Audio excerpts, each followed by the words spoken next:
ask the technical working group if I'm now being heard loud and clear. At nakikita na rin po ba ako sa screen? Yes, sir. Loud and Kita po, sir. Kita po, sir. So, natuwa naman po ako at nakita ko ulit itong picture na ito. Hindi ko nagkaalam kung saan ito kinuha. Thank you very much po. Magandang umaga po ulit sa lahat ng ating mga kasama ngayon in the MS Teams link. And I'm very happy and also fortunate to be invited by the regional office of DepEd Caraga because this region is very close to my heart. This region is where I served my first year of teaching immediately after graduating from college. So ako po ay nagturo sa Kantilan, Sur. So kaya po very happy ako kanina nung nagbabanggit ng mga division offices in the region because I was able to recall experiences in the past during my first year of teaching after college graduation. So kaya din po masaya ako na na i-accept yung invitation of sa bahay.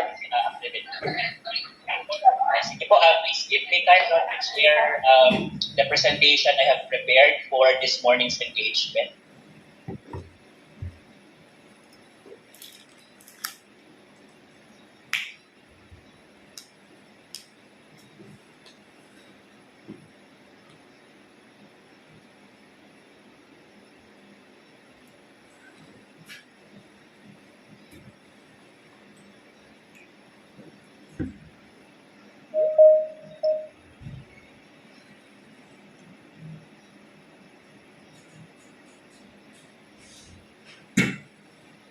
I think I clicked a different wait lang mo.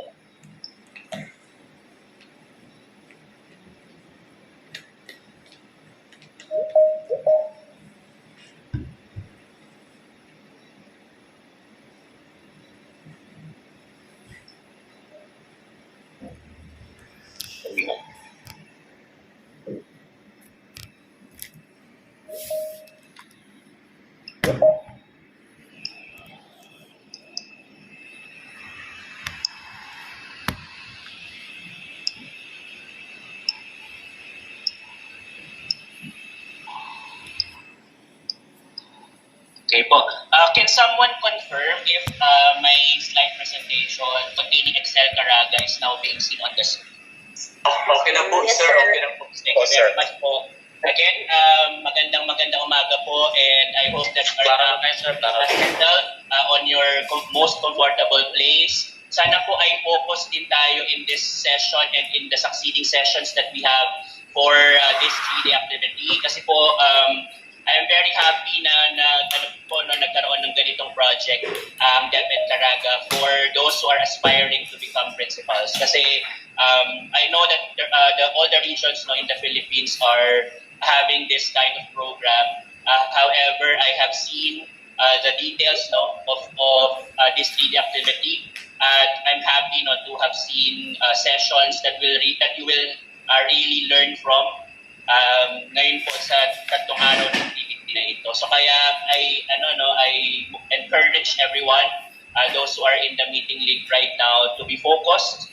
Kasi alam po natin na marami tayong ginagawa, lalo na at end of school year na po natin by next week. In DepEd Calabarzon kami po ay sa July 4 to 9 pa ang aming end of school year activities, end of school year rights. So but I know that you have some things to do, but I encourage everyone to be focused in this session and in the succeeding sessions. Kasi ito po ay para sa inyo, aspiring principals, for the July 31, 2022 National Qualifying Exam for School Heads. So, the title of the program is Excel Caraga, Exploring Capabilities of Education Leaders in Caraga. And the session that was assigned to me is exploring the 34 PPSSH strands and tips to ace the Nqesh. So meaning we will have a two-part session. So una po, I will focus on the exploration of the 34 Philippine Professional Standards for School Head strands. So kasi ang ating pong Nqesh, 2021 Nqesh that will be July 31, 2022 ay accord na and aligned na with the Philippine Professional Standards for Students. So kaya kailangan po, bago tayo magbasa ng iba't ibang mga issuances, napakarami ng issuances in DepEd, we really need to make sure that we fully understand what PPSSH contains. So kaya yun po ang una nating objective for this morning session. And then on the second part, I will share some tips on how to ace the National Qualifying Exam for School Heads. Pero disclaimer lamang po dyan na these are the tips that worked for me. So i-share ko lang po sa inyo.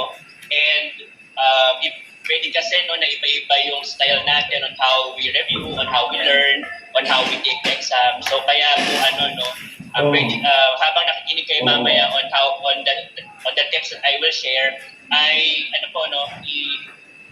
i-filter din natin kung paano natin ito i-contextualize in our own respective contexts, at kung meron mga applicable at parehas tayo ng learning style at how to take the test, ay hopefully makatulong po sa inyo when you take the exam sa July 31.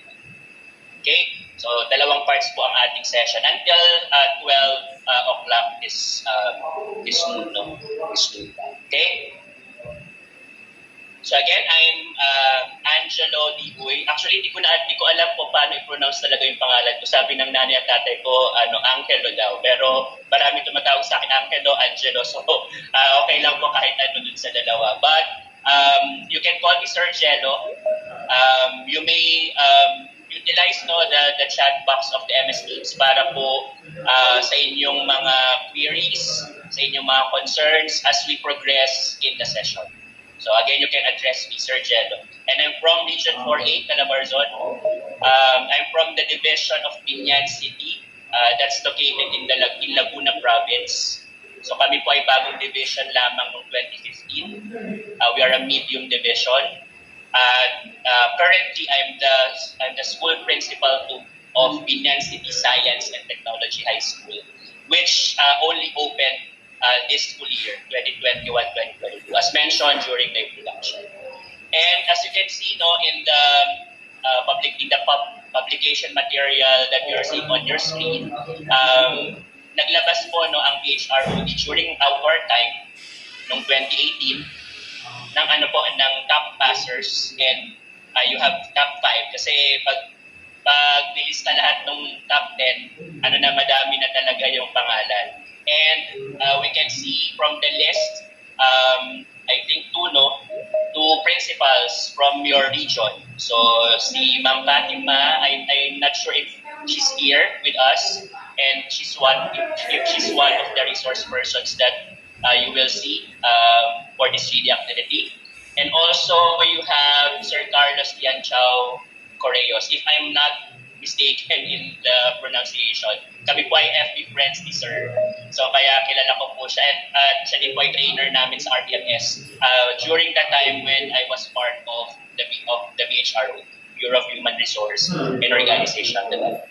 So yan po. And 2018 is the most recent principal's test. So kaya po, personally, I'm very excited to na makapag 2021 Nqesh na sa July 31, 2022. Para po makita na namin ang mga susunod na mga magiging heads of schools in your most especially in your region. Okay? So yan po. Fortunately, I was the top one of the principal's test. The results were released June of 2019. So kaya third year na namin after the release of the results. So kung po nyo, medyo matagal yung paghihintay ng results. December 2018 yung exam, tapos June 2019 lumabas yung results. So it's a 6-month waiting period. So kaya medyo medyo nakaka-anxious ng kaunti. So nung una po, if I may share the experience, because this will again form part of the tips that I would like to share you later on. And this part of the session is actually introducing introducing myself to you so that we will have a smooth flow of the discussion until 12 noon. Okay? So, immediately after the December 2018 exam, I was very sure, 100%, that I will pass the test. Kasi talaga namang inayos ko yung pagsasagot ng exam. However, during the 6-month waiting period, medyo nagkakaroon na ng doubt. Medyo bumababa yung level of confidence about on passing the test. Kasi nga medyo matagal na yung pinag-iintay. However, talaga lang po na we make sure, or I personally made sure that talaga dapat positive lang yung outlook, yung mindset natin. Not only while taking the test, not only while waiting for the results of the test, but during this time, that we are reviewing, sana po habang ay nakikinig sa akin ngayon, ay meron tayong positive mindset outlook na kahit na marami tayong ginagawa is we are happy that we are here with the team in this 3-day activity. So sana ganun po yung mindset kasi may type natin yun, parang manifesting, manifesting na we are positive during the review, while taking the tests, and while waiting for the results. And hopefully, the positive results will come out after some time, after July 31, 2020. Okay. In this batch of examinees in 2018, only 148 passed the exam out of around 23,000 takers. So kaya po napakababa nung turnout ng passers during that time. I'm not sure if you have tried in this batch. Alam niyo po kung ano yung naging experience natin during that time. Medyo mahirap ang exam. Sa akin po, pag tinatanong ako kung mahirap or madali, sinasabi ko madali. Manifesting, #manifesting. At sinasabi ko ding madali kasi hindi lumabas yung mga issuances na hindi ko nabasa. So kaya ganun din, parang I welcome the idea that the test is easy, and the test was easy, and that provided me a sort of a positive mindset while waiting for the results. So 148 yung pumasa. Actually, my score is lower than compared to the 2017 top notchers na halos pa-perfect yung 200 items. So ako po, ang score ko lamang ay 159 out of 200, sobrang close na nun dun sa cut-off score. Tapos 148 nga lang yung naka-abot dun sa cut-off score. So 159 out of 200 yun po yung aking results. And during that time, clustered domains. May 7 domains tayo ng LCP SSH during that time. But now, as I mentioned, ay iba na yung pinag-angklahan ng Nqesh for 2021. So yung bago ng set of standards. But during our time, it's the National Competency-Based Standards for Students. And there are 7 domains in that standards. So cluster domains, 3 cluster domains, and my scores were 52, 52, and 55. So total is 159. Siguro makaka-relate dito si Sir Correos and Ma'am Lapides if you're here with us in this activity. Okay? So that's a sort of giving a background of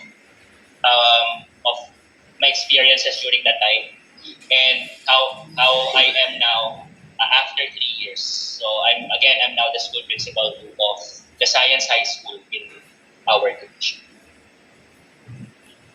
Okay, also to give you a very brief background of my career path, if I may say. So as I mentioned po, immediately after graduation from the Philippine Normal University, Manila, ako po ay lumipad papunta po sa inyong region in 2007. And I became one of the teachers of Nqesh Learning Center. This is Surigao del Sur Division. Hello po sa mga tiga Surigao del Sur. This is in Cantilan. Kaya po nare-recall ko kanina habang nagbabanggit ng mga divisions. And I had a very memorable experience during that time. Kasi kami po ay nag-volunteer to teach.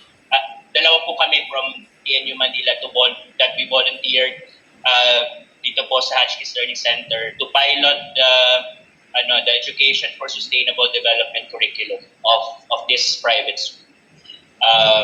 And I spent 1 school year in Hotchkiss Learning Center. But after that, ako po ay lumipad na pabalik dito sa Luzon, and I spent another year in a private school in De La Salle Santiago Sobel School in Muntinlupa City. Okay, and then after that, 2009 until now, I'm with DepEd. So kaya po I will celebrate next month my 13th year in the government service. So yan po, yan ang aking career path. So in 2009 until 2015, I became a teacher in my alma mater. So ito yung aking high school kung saan po ako gumraduate ng high school. So it's a Cobo Z. Gonzalez Memorial National High School that's in Binyan na po, in Binyan, Laguna, in our division. So I spent, ako po ay naging teacher 1, 2, at 3. So dinaanan ko po yung tatlong positions na yon. And then eventually I became the head teacher 3 of the mathematics department of this school, of the same school.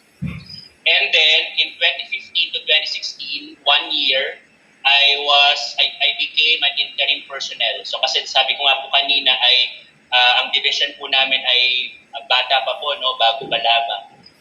Na-establish in 2015. So I became an interim personnel in the division.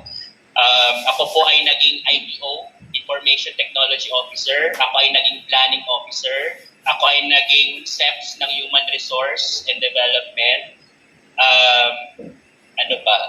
Naging SEPS ng Planning and Research. During that time, 1 year. So marami po akong iniputan ng mga positions. And then, I think that's the time, in 2009 when I became part of my alma mater, saka itong 2015 to 2016 na to, ito talaga yung nag-prepare sa akin for the principal's test in 2018. Kasi ako po, alam nyo naman po ang galawan sa division office, no? Kami yung mga umaattend na mga ganitong seminars, ganitong activities. Kung ako yung naging planning officer, ako yung umaattend sa SPM, sa DEDP, sa SIP. So kaya po maraming mga learnings from that experience. Aside from that, I was one of the teachers na naasahan ng aking principal in the school where I was connected.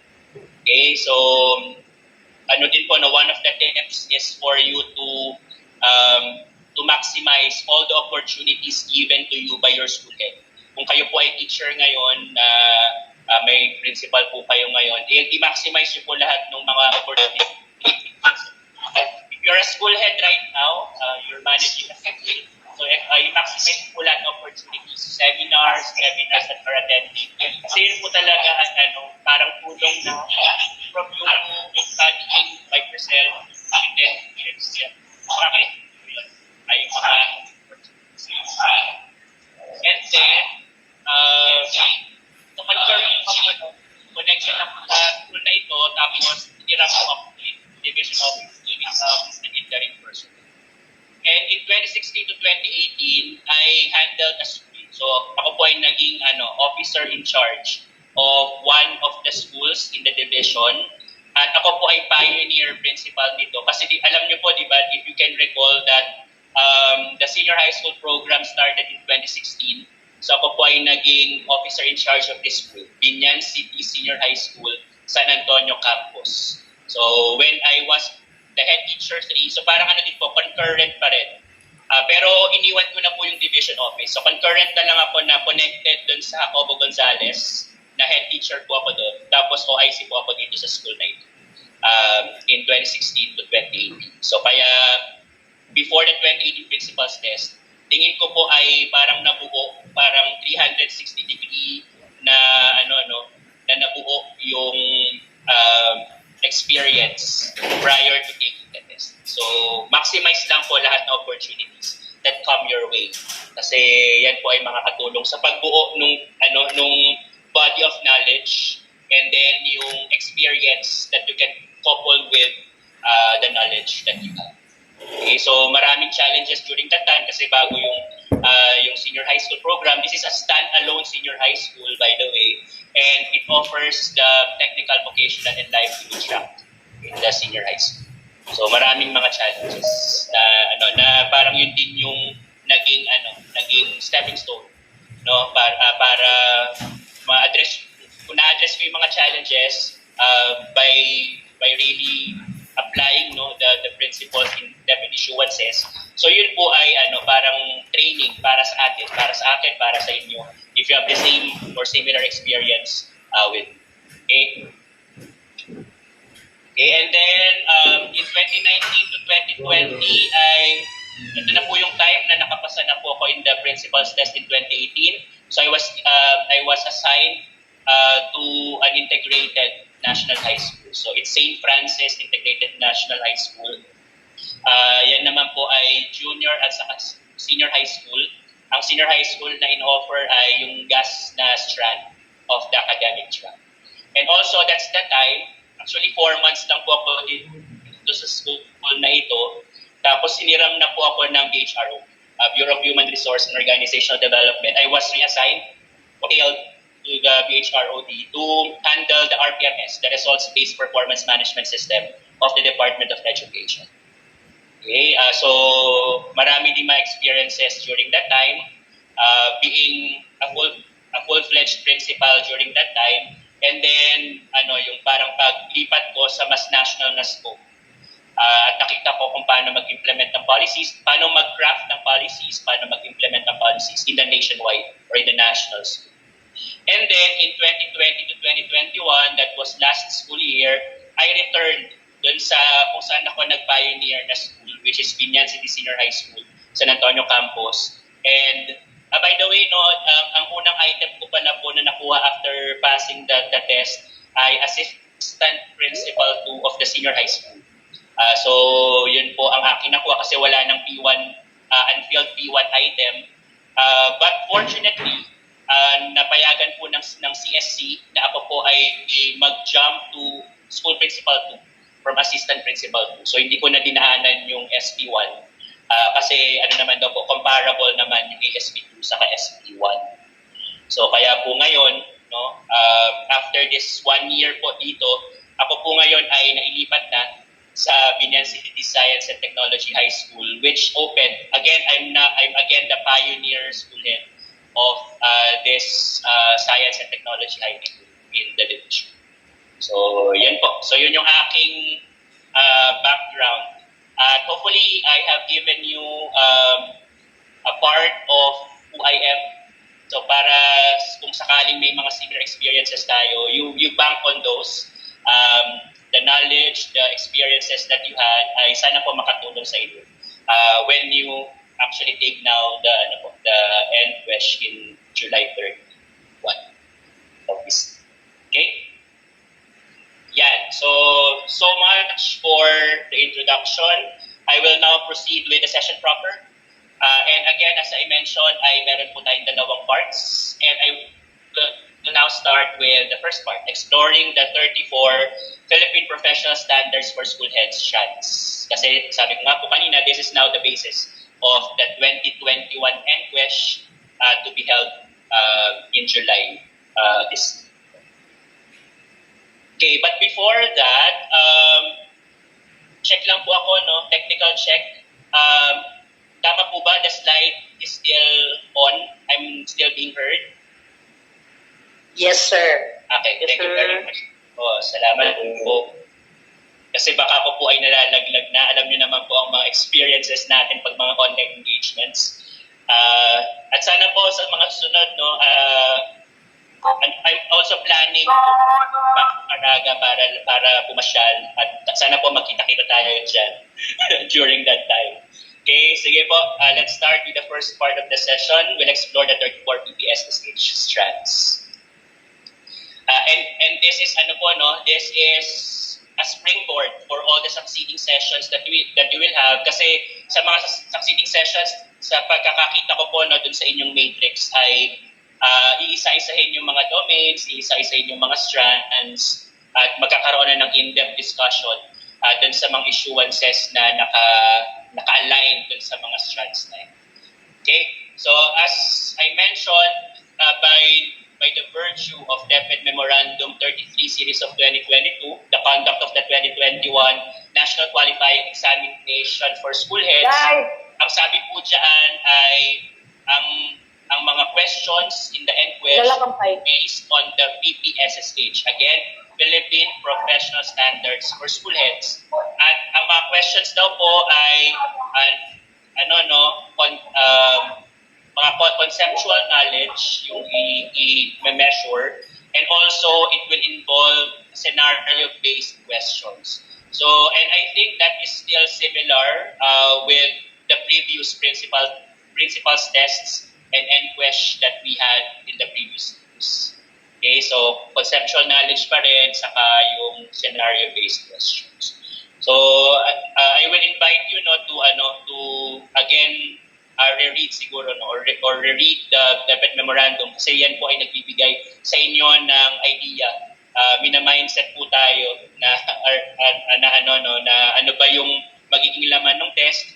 I failed not to include the provisions here in the slide presentation, but hopefully you can visit this again for you to be reminded of the contents of the Nqesh for 2021 and how everything will progress during this 2021 Nqesh. Alam din natin na sinabi doon na wala na yung pass or fail scheme. Meron ng bagong mechanism which we call the order of merit. So yun po ay sinabi ng memo na ito na ipapaliwanag in the next memorandum or in future memoranda that they will release. Okay, so pero ang main lang dito sa DepEd memo na to ay sinasabi na PPSSH na yung magiging basis ng 2021. Okay. Now, before we explore the strands, I would like to reintroduce you to the standards. Alam ko po na I'm very sure that you had already orientations about the standards for school heads, but let me reintroduce you to the standards before we dive into the specifics on the strands, which is the main intent of the first part of the session. By the way, as I said, sana po nakasettle tayo in your most comfortable place. You have your water, your coffee with you. Kung kayo po ay nag-breakfast yan, okay lang po na isabay natin yan. But hopefully you're focused in the discussion. Okay? So, the PPSSH is based on a DepEd order. So, it's DepEd Order 24, Series of 2020. The title is National Adoption and Implementation of the Philippine Professional Standards for Students. So, parang katulad ng standards ng teachers. So, yung ating tinatawag na PPST, na halos ganyan din yung title ng DepEd order. The PPST was then from DepEd Order 42, Series of 2017. So, ito naman po yung kasunod ng PPST, ito naman ngayon yung standards for students. And we can see really an alignment, a complementation between and among the standards for teachers and for the students. Tapos alam din natin na merong standards na for supervisors, we call that the PPSS. So nasa DepEd Order 25 Series of 2020 naman. So yun yung tatlong standards na meron tayo ngayon, but our focus now is DepEd Order 24 Series of 2020, the PPSSH. Okay, fortunately, if you browse through the DepEd order, yan po, nandiyan ang pangalan ko because I became part of the team that developed the standards. Bilang naging bahagi po ng PHROD, so ang inyong lingkod po ay nabigyan ng pagkakataon to look at the standards at bago ito i-release by the DepEd Central Office. Okay, so I was then again Assistant Principal to Detail at the HRD. So this is also one way of saying that na may bibigay ko naman yung essence nung standards during this session. Okay, also contained in that DepEd order is the booklet for PPSSH. So nandiyan na nakalaman yung mga bagong standards na nalaman, no? Okay, nakalaman na dyan sa booklet na yan, yung mga expectations sa atin bilang students. And we can really, sabi ko nga, may dati naman tayong standards sa NCBSSH. However, because of the change of the times, there were reforms in the department that we need to take a look at kung ano ba yung mga impacts nito in the way we do things in the department at specifically bilang school head. Ano na nga ba yung kailangan, ano na ba yung mga nabago sa mga roles natin na dapat gampanan because of those reforms. For example, K-12, no, na nung NCBSSH dati ay wala pa naman yung K-12 curriculum. So baka may mga effects and impacts yon na kailangan natin i-revisit yung standards kung nakakatugon pa tayo, no, kung responsive pa tayo dun sa needs of the times. Okay, so kaya meron na tayo ngayong bagong standards coming from the NCBSSH. And as I mentioned, this set of standards was released because of the need to complement the standards for teachers. Ayaw naman natin na ang teachers na may bagong standards since 2017 ay hindi naging responsive yung yung performance natin ng ating duties and functions dun sa mga expectations naman sa teachers. So dapat nagko-complement yan. At yun naman sa supervisors, nagko-complement naman dapat siya dun sa standards of both the teachers and then the students. So yun yung alignment of the three standards that you can see if you browse through the materials. Okay, so as I mentioned, DepEd Order 42 series of 2017 naman yung sa ating PPS. So yan po ang rationale behind the PPS. Okay, I would like to emphasize in this slide that based on the DepEd order, alam naman po natin, no, if you are now managing a school, o kaya kayo ay teacher ngayon that you have your school head, alam natin, no, nararamdaman natin, nakikita natin kung ano yung roles talaga at functions ng pagiging school head. And we really play a crucial role in ensuring an enabling and supportive environment for effective teaching and learning, which is contained in our DepEd mission. So, yung ating administrators and staff. So, kaya po importante na alam po natin yung role natin because with the recognition of the roles and functions that we have, that time, no, alam natin kung ano yung mga kailangan natin, alam natin kung ano yung dapat nating kayang gawin, and also the values and attitudes that we really need to possess being a student. And as I mentioned kanina, yan, yung sa second bullet natin, yung mga changes because of the reforms, because also of the national and global frameworks. So yung K-12 Basic Education Program, di ba sa K-12 meron tayo ng MTP-MLE, mas na-intensify yung Indigenous People's Education. So ano yung mga impacts noon sa role natin bilang student? So yun yung tiningnan in revisiting the NCBSSH and then coming up with a newer set of standards for students. And then also the ASEAN integration, the globalization, and then the changing character of the 21st century learners. So those were the reforms, the changes, the frameworks that led to the revisiting, the rethinking of the NCBSSH, and then later on releasing the PPSSH.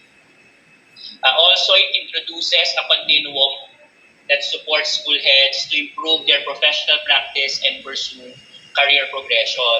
Katulad ng konsepto ng sa teachers, meron tayong career stages na tinitingnan from career stage 1 to career stage 4, and we are seeing that as a continuum. Na parang kung ikaw ngayon ay aspiring principal, then you can be categorized under the career stage 1 of the BPSSH. Tapos, paano mula sa career stage 1, paano ka ika-capacitate, no, bibigyan ng further professional development para makapunta ka doon sa career stage 2 and then career stage 3 and then career stage 4. So that's how PPSSH works. Pursuing career progression from career stage 1 to career stage 4 while you are improving your professional practice. And in that purpose, no, na kailangan talaga natin magbasa ng mga issuances in DepEd, hindi lamang para magsagot ng questions in the Nqesh, but also to make sure that while you review for the Nqesh, nade-develop din kayo on how to manage a school. Kasi hindi lang naman natatapos sa pag-take ng test, pagpasa sa test, kundi marami ka pang kakaharapin pag ikaw na ay naging full-fledged na principal or na school head. So kaya yan ang purpose ng ating standards. So kaya parang dalawa yung tinitingnan natin dito. Una, nagre-review tayo para sa Nqesh, pero pangalawa, pine-prepare na rin kayo na maging talagang school head, no, na you will perform the duties and functions of a school. Kaya wag niyo pong kalimutan yon na hindi lang ito para sa test, kundi para sa professional practice, improvement, saka sa development niyo bilang DepEd personnel, bilang tao, bilang professional. Okay? Sige. So as also mentioned in the DepEd order, ang mga positions po na covered ng BPSSH ay ang school heads or principals in the department. School heads ay, kaya po school heads or principals, no? Kasi yung principals, that's the official term for full-fledged school heads. But also yung mga OICs, PICs, so yan po ay kasama din po sa mga positions covered by the Philippine Professional Standards for School Heads. Kasi kayo naman po yung yung designated to manage, to lead that school. So kaya yung mga standards ay dapat alam po natin. At napapractice natin, nagagawa natin ng tama. Because those are the expectations, no, na kaya nating i-demonstrate, kaya nating gawin, kaya nating i-apply, no, ng mga standards and competencies.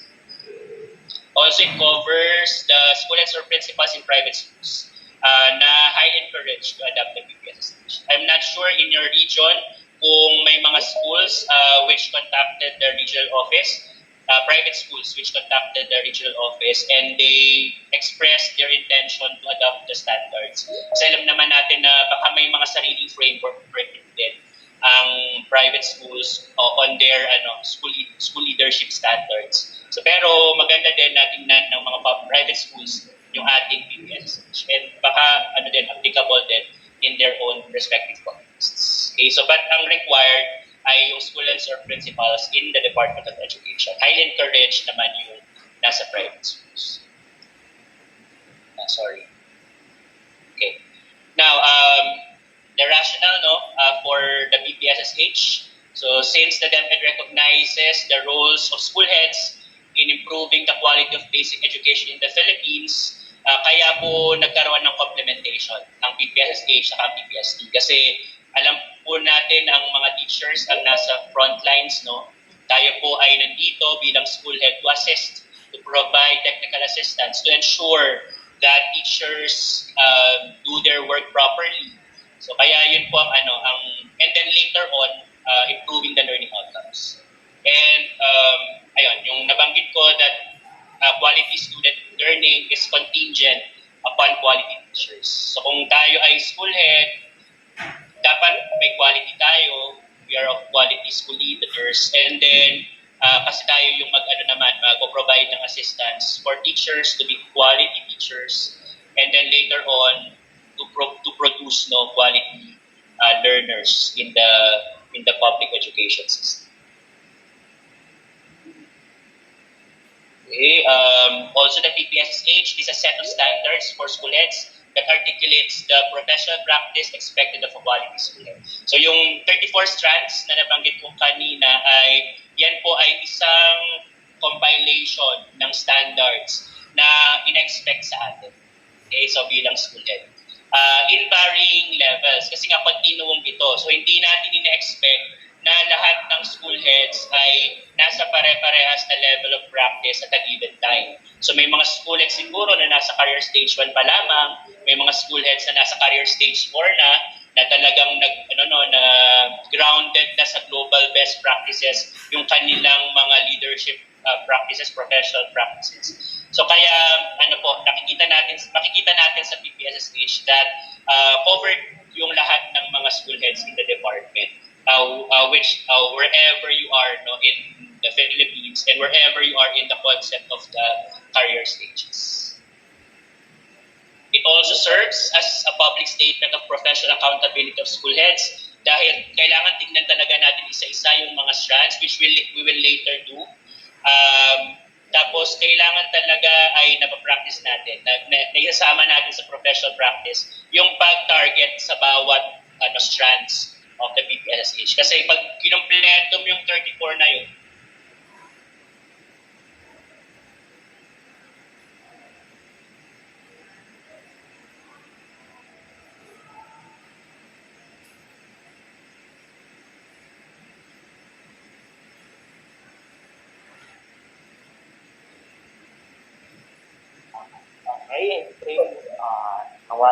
nawala yung connection po. Yes, sir. Nawala. Okay, so let's Ba't nawala? for minutes po, no? Baka nawala yung internet connection or brown out po sa kanila. So we'll try to connect Sir Angelo po right away. So while wala pa po si Sir Angelo, I would like to remind everyone regarding our webinar ticket. So once we turn on our camera, please make sure na we are in a decent close po, nasa maayos po tayo na position, and also no distractions. And with regards to our profile and display name, again, choose a suitable profile picture, name yourself formally, and also please always be mindful with our microphones. Please see to it that it always turned off. It is always off po once we are not speaking or we are not called to speak. Okay, so we have now Sir Angelo. Sir Angelo.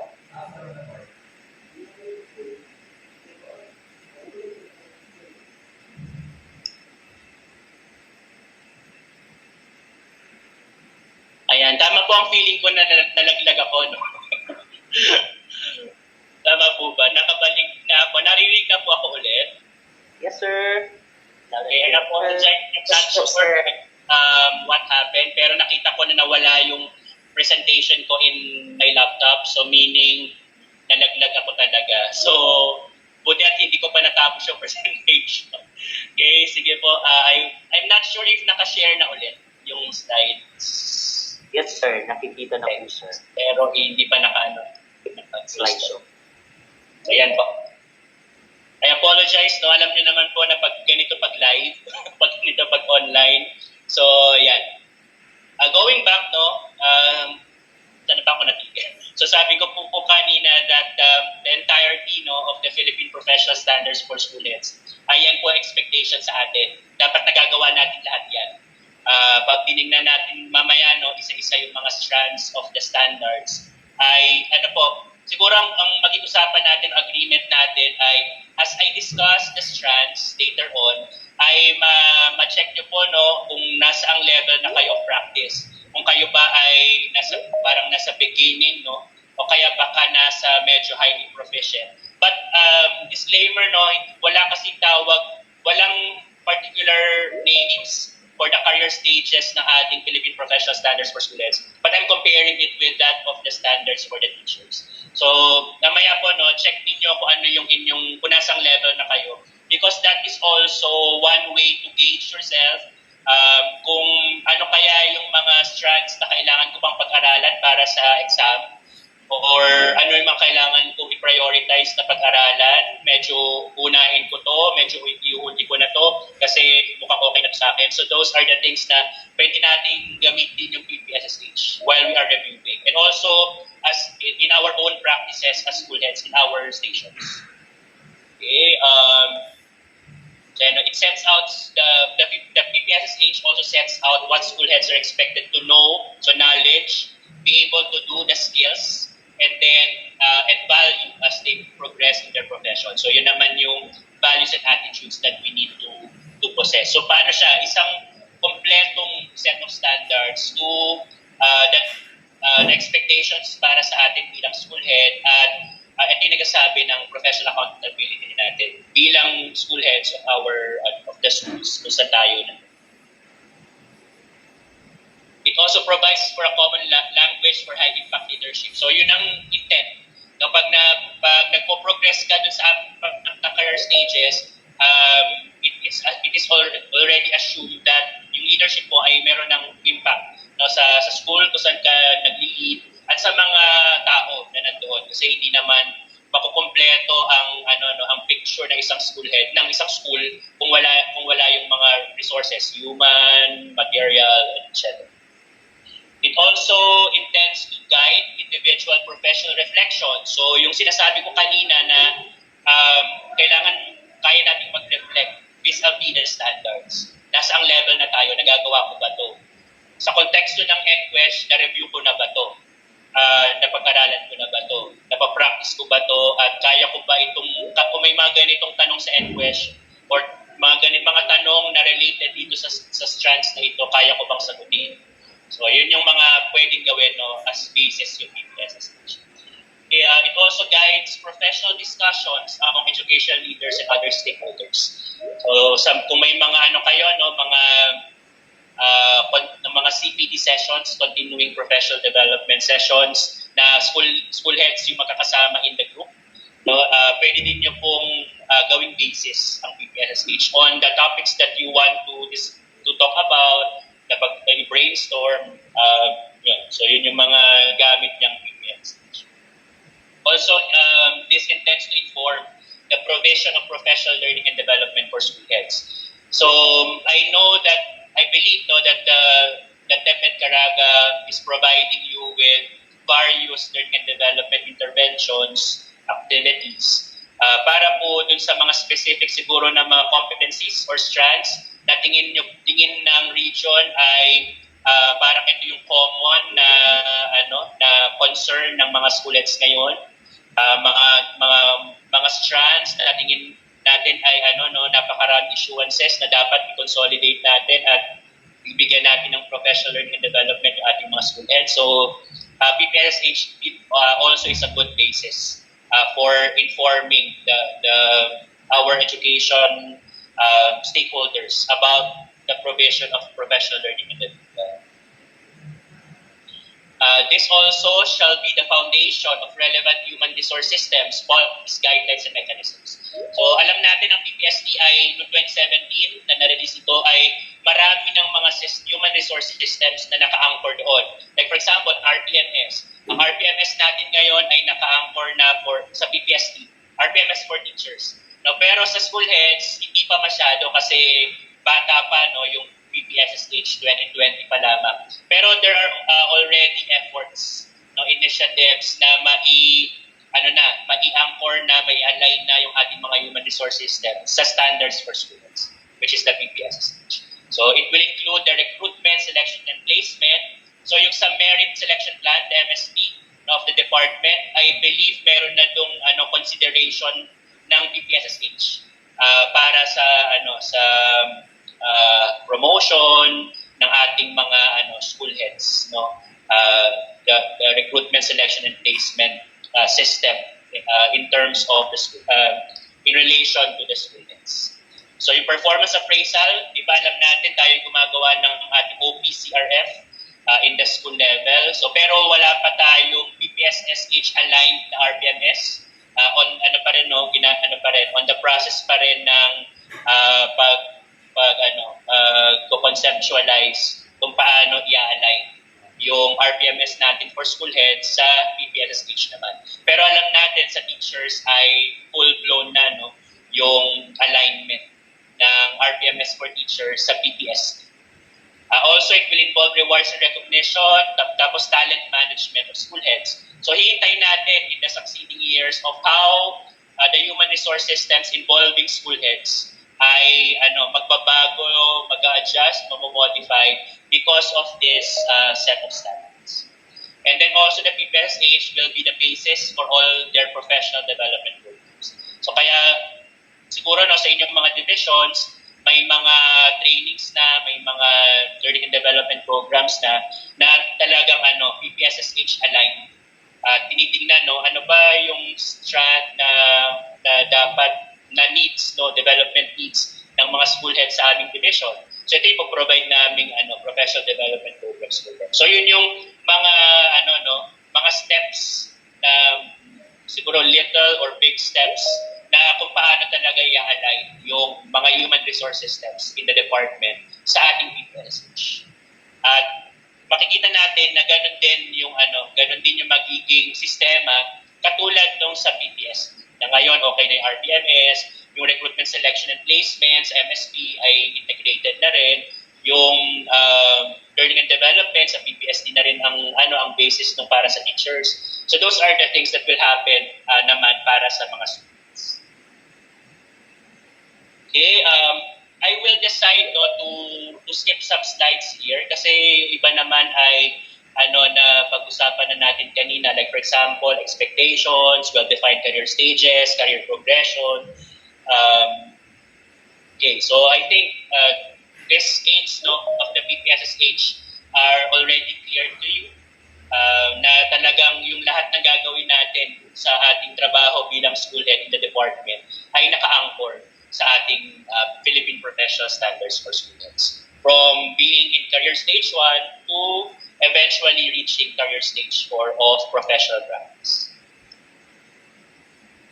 Now, in terms of the commitment of DepEd, para sa atin bilang mga school heads, the DepEd commits to support school heads in the performance of their mandates and roles. So, unang-una, the release of the PPSSH na talagang nirevisit na yung mga frameworks, yung mga reforms para talaga kung ano yung ginagawa natin dapat sa school level, ay yun yung laman ng standards. Kasi ayaw natin na ito yung ginagawa natin pero hindi naman pala aligned dun sa talagang expectation sa atin. So kaya yun yung isa sa commitment ng DepEd to support us in the performance of our mandates and roles.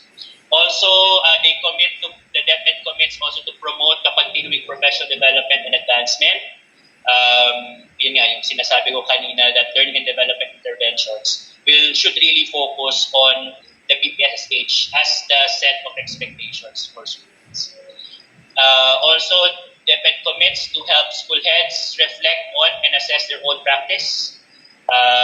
Yung sinasabi natin kanina that PPSH should also be a basis for professional reflection. Where am I now?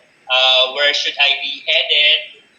What things should I still learn to do in the context of the PPSH.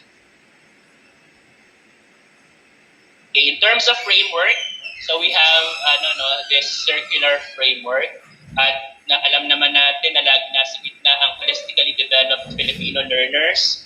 And then yung school effectiveness and people effectiveness, these are the aims na dapat kung ikaw ay school head na nahasa because of the PPSH, dapat ay na-demonstrate mo yung school effectiveness and people effectiveness. Now, in the context of the PPSH, we have 5 domains. So ito po yung mga domains na nasa outer circle.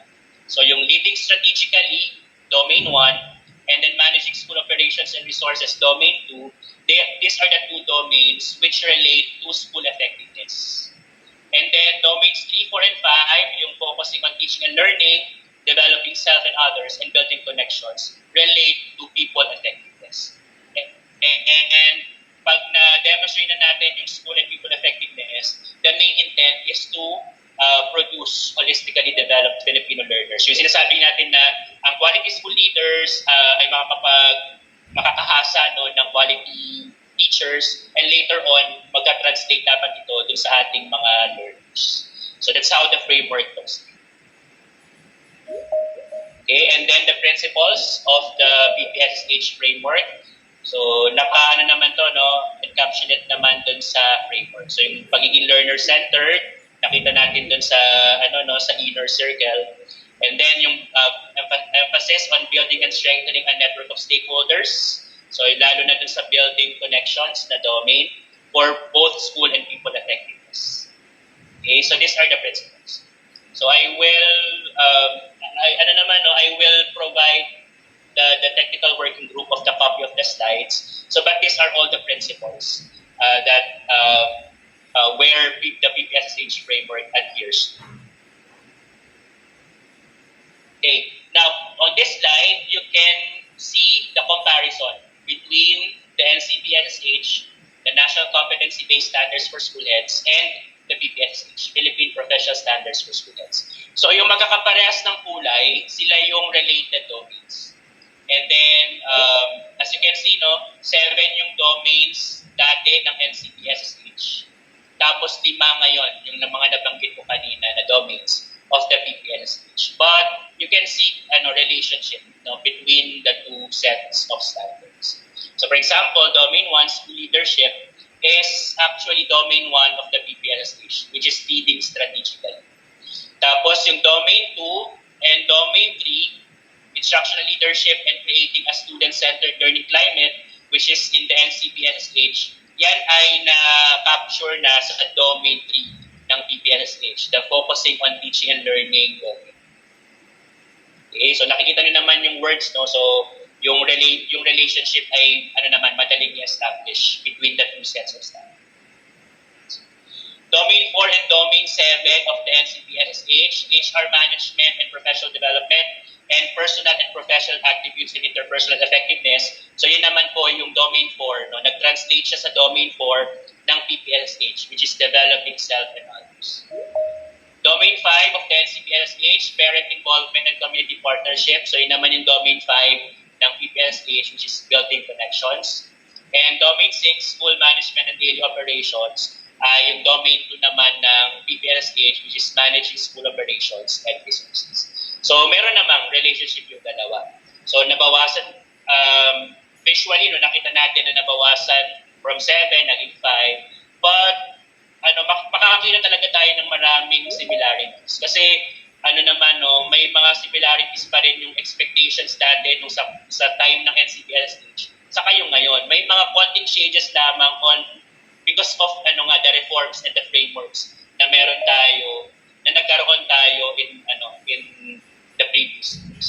So kaya talagang kailangan i-rethink, i-revisit yung NCBSH. Okay, in terms of the numbers, the PPSH has 4 career stages. So 4 din, katulad ng PPSD, pero wala silang pangalan. Sa PPSD, ba meron tayong beginning, proficient, highly proficient, saka distinguished. So pero dito sa PPSH ay wala siyang pangalan. Career stage 1, 2, 3, and 4. And then 5 domains, nakita natin kanina. 34 strands, which is the intent of the session na i-explore natin. And then 34 indicators per career stage. So ibig sabihin may 4 na sets ng 34 indicators. Kasi bawat isang career stage daw ay may set of 34. So pero ang focus natin sa session na ito ay yung indicators ng career stage 1. Kasi yun yung career stage for aspiring principals. Na I believe ay doon po kayo kasama or kalito. Also, in terms of structure, katulad din, ang PPSH ay katulad din ng PPSD. Meron tayong konsepto ng domain, meron tayong konsepto ng career stages, may konsepto tayo ng strands, saka ng indicators. So, ganun. Pati sa PPSS, ganyan din yung structure ng standards. So, yung domain, alam natin na 5 ito in the PPSH, but this describes a broad conceptual sphere of school leadership practices. So, siya, parang big idea, big words. So, leading strategically meaning your capacity to lead a school, to develop plans and implement them. So, yan yung laman nun. So, broad sphere siya. And then when we go to the strands, yan naman yung mas specific dimensions of practice. So, katulad nitong nakikita nyo on your screen, yung vision, mission, and core values, school planning and implementation, policy implementation and review, these strands relate to the domain, which is leading strategically. So ito yung mga parang specific competencies na kailangan ma-demonstrate mo so that you can lead strategically, which is the domain na kung saan sila nakakategorize, yung mga strands. And then the indicators are concrete, observable, and measurable school and behavior or practice. So yan naman yung mas So parang from domain to strand to indicator, ito na yung mas specific pa, mas concrete, mas observable. Mamaya po ay career stage 1 yung ating mga titignan, kung ano ba ba yung sinasabi ng bawat strand out of the 34 strands of the clinical stage. And then lastly, yung career stages na nabanggit ko kanina ay career stage 1 to 4, descriptions naman siya ng developmental practice. So developmental meaning kung para makaarating ka sa career stage 3 ng PPL stage, it is assumed already that you can demonstrate career stage 1 and career stage 2 expectations. So ganun siya, hindi ka makaka-move sa career stage 3 nang hindi mo na ma-manifest or na-demonstrate yung career stage 1 sa atin. So developmental, continuum, or developmental programs.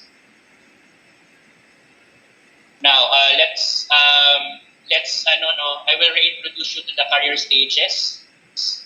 So yung career stage 1 to 4 na nabanggit ko kanina. So based on the illustration, yan yung so para siyang stairs, ladder, na kailangan ay para makarating ka sa career stage 2, syempre, mag-step ka dun sa career stage 1 na step ng ladder na yun. And then to go to career stage 4, madadaanan mo din yun. So, kasi ang expectation nga, kung yung indicator for career stage 4 ay nade-demonstrate mo, merong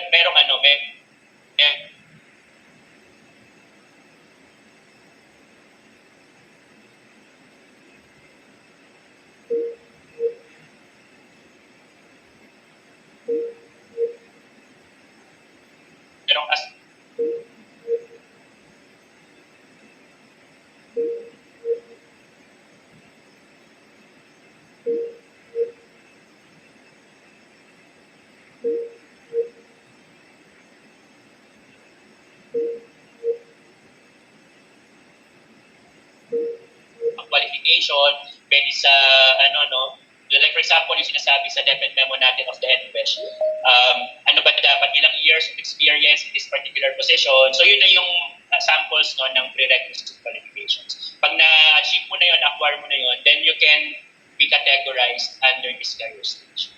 And then later, makikita nyo po na halos pare-pares naman yung career stage 1 indicators, yung basic idea niya. That the expectation is that you can demonstrate basic knowledge and understanding. So demonstrate knowledge and understanding about this, about this, about this. So yun yung parang main idea nung career stage 1 indicators under the PPS stage. So kaya mamaya po makikita natin on how or what are the expectations to you being an aspiring school head under career stage. Now for career stage 2, dapat ay kaya nang i-apply yung required knowledge and understanding. So kung sa career stage 1, ang expectation sa iyo ay kaya mong i-demonstrate yung basic knowledge and understanding, kung tanungin ka about these issuance ay kaya mo na siyang masagot at may relate into practice. Pero sa career stage 2, dapat talaga may conscious effort to apply, nakikita ng application nung alam mo, nung nasa career stage 1 ka. So that's how it develops in a progressive manner. Okay, and then career stage 2 school heads are also professionally independent in performing their functions. So kung sa career stage 1 ba kailangan pa ng minimal supervision from a higher authority, sa career stage 2 dapat makikita na kaya mo nang gawin yung mga expectations sa'yo with professional independence. Now for career stage 3, so ang expectation dito dapat okay ka na sa career stage 1 saka 2. So ngayon naman, kaya mo nang i-display in a consistent manner yung knowledge and understanding that's expected of you.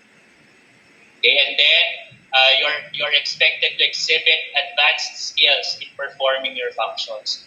Another keyword in career stage 3 is actually engagement. So kung sa career stage 1, na-demonstrate mo yung alam mo at kaya mong gawin, career stage 2, na-apply mo na yun with professional independence. Sa career stage 3 ay may mga na-involve ka na mga kasamahan sa school na kaya na rin nilang mag-apply nung kaya mong gawin. So parang ine-empower mo na sila, ine-engage mo na sila. Kasi yun ay skill din of being a student. Now, pag nasa ultimate career stage ka na, career stage 4 of the PPS stage, dapat meron ng consistent exhibition of mastery in your application of expectations. So yung authority, responsibility, accountability, the ORA, based on RA 915. And also, you're expected to model the highest standards of practice in performing these functions. So ang keyword naman dito pwedeng institutionalization, benchmarking, modeling. So parang nandun ka na sa state na na kaya mo nang i-model yung mga practices, professional practices mo, kaya mo na siyang i-share sa ibang mga kasamahan mong school head para matuto din sila from you. At highest standards na yung practice. At kaya na inspiration ka na ng mga ibang school heads because of how you do your work sa school. So yan yun.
Start nung exploration nung 34 PPSSH strands. But hopefully, the introduction of the things that I have shared to you about the PPSSH as a set of standards also help you na ma-recall kung sakaling meron na kayong prior orientation about the PPSSH. And hopefully, makatulong ito dun sa inyong journey sa pagbuha ng Nqesh by July of this.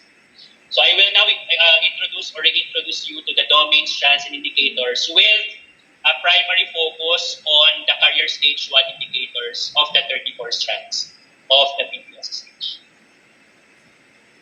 Now, but before I proceed, may I request our participants to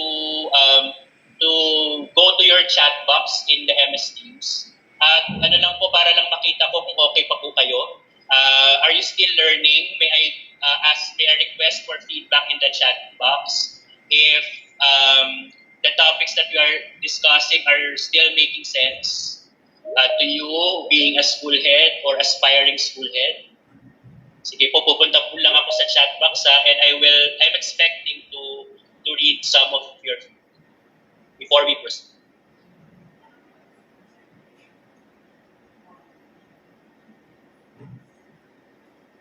And also kung may mga po kayo, may mga questions kayo na agad dun sa mga nakita na natin na mga prior slides, you may also want to drop them in the chat box of MS Teams para po mamaya po ay masagot na.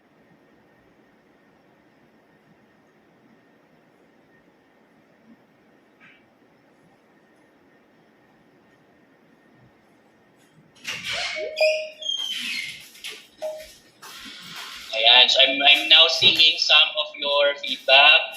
Yes daw, making sense. Okay, hopefully ay nakatulong yung introduction of the PPSSH. So it will help you with your journey sa English. Yeah, still learning and listening. And it really makes sense. Okay, again, may want to participate, engage in the discussion sa ating pong MS Teams chat box. So kahit ano po, sharing of practices, questions that you may want to ask later. Okay, sige po. Let's proceed with the PPSH domain strands and indicators. So as you can see now on your screen, these are the 5 domains na nakita na rin natin kanina in one of the slides. So take note of 5 domains. So we have leading strategically as domain 1, domain 2, managing school operations and resources, domain 3, focusing on teaching and learning, domain 4, developing self and others, and domain 5, building connections. So ito na yung yung kabuuan nito, ayan na yung expectation sa atin bilang school. So yung ginagawa natin sa ating school, expected sa atin na ginagawa natin. And also in the Nqesh, ito yung dapat na focus natin. Lahat ng mga issuances na na-release tungkol sa pagiging schoolet, which is napakarami. I'm not sure if how you are doing the readings, kung paano kayo nagre-review in your own spare time. Nagko-compile ba kayo ng mga different issuances? So kasi sa akin ang nag-work sa akin ng tingin ko effective sa akin. Nagkaroon kasi kami nagbuo kami ng isang group, parang four members kami for aspiring during that time, 2020. Tapos ang ginawa namin, nagbibigay kami ng assignment sa bawat isa na ito yung basahin mong definite order or definite memo. Ito yung mga basahin mo. Tapos pag nag-meet tayo, kailangan mag-share ka sa grupo ng mga highlights ng definite issuances na yun. So para merong nagbabasa ng bawat issuance. Tapos sharing na lang kami. So siguro in the chat box, share kayong ano ba yung inyong mga study habits and practices while reviewing for the Nqesh. So para mamaya babalikan ko. So but this time I would like now to proceed with domain 1. So again, domain 1 is leading strategically. So ano ba expectation na sa atin bilang schoolet sa domain na ito? And so I would like to highlight that domain 1 is telling us that we should be committed to a strategic course of action consistent with institutional goals. So ibig sabihin, dapat alam natin, kaya natin gawin yung planning, school planning. Katulad ng, I'm not sure kung kayo po ngayon ay gumagawa na ng SIP or tapos na ng school improvement plan. So yan po ay isa sa mga manifestations na kaya natin na gumawa ng strategic course of action na consistent with institutional goals. It can be our definite vision, mission, core values, strategic directions. Tapos yung natin, BEDP 2030, Basic Education Development Plan 2030, that is also kung saan pwede tayo mag-anchor ng ating course of action. Kasi yan yung ngayon, yan yung dapat na laman ng ating mga school improvement plan from 2022 to 2025, the 3-year cycle. And the ultimate goal is of organizational performance, maximization of organizational performance. So yan yung konsepto behind domain 1. Dapat marunong ka bilang school head at committed ka to a strategic course of action anchored with institutional goals and towards maximizing organizational performance. Also, your role in setting the direction, goals, and objectives of schools. Kailangan tayo yung nagsiset nun. Kahit na meron tayong definite vision, mission, core values, our quality policy statement. So kailangan alam natin kung paano ang galaw dapat sa school para makakontribute tayo dun sa direction, sa goal ng agency natin. So how should it be contextualized now in the school level? So if you can do that, then that's a manifestation that you know domain 1, that you know and can do domain 1. Okay, so yung ating leading strategy. And then, you are also expected to identify and comprehend relevant sources of information such as existing laws, policies, research, feedback, and contexts. So kaya hindi lang sa Nqesh ginagamit yung pagbabasa at alam natin ng mga laws, policies, research, feedback, and contexts, kundi sa actual na gagawin natin sa ating mga school. So kaya yung babalik ako dun sa sinasabi ko kanina that we are hitting now two birds using one stone. Two birds, reviewing for the Nqesh, one. Number two is your performance of your duties and functions in the actual scenario, the actual setting. Okay, and then aside from identifying and comprehending, kasi hindi naman doon dapat matapos no, na alam lang natin yung mga assurances. Dapat ay kaya din natin itong ma-execute. Wala yung aking at makaya din natin siyang ma-execute yung mga various collaborative strategies with stakeholders. So hindi mawawala no na kailangan natin ng mga partners, stakeholders, internal and external, so that we can implement these plans that we have for the school to address the needs. So kaya kaya SIP ang tingin ko isa sa mga major or isa sa mga big ideas, essential ideas when we talk about domain 1, meeting strategy. Now, in terms of the strands, we have 7 strands under domain 1. So ayan, yung 1.1 to 1.7. The numbering, 1.1, 1.2 hanggang 1.7, that means ang nomenclature niyan ay yung unang digit, so yung 1.1. Yung unang 1 is the domain number, so domain 1. And then yung second number, which is second digit is 1, yan naman yung strand number. So, domain 1, strand 1 is vision, mission, and core values.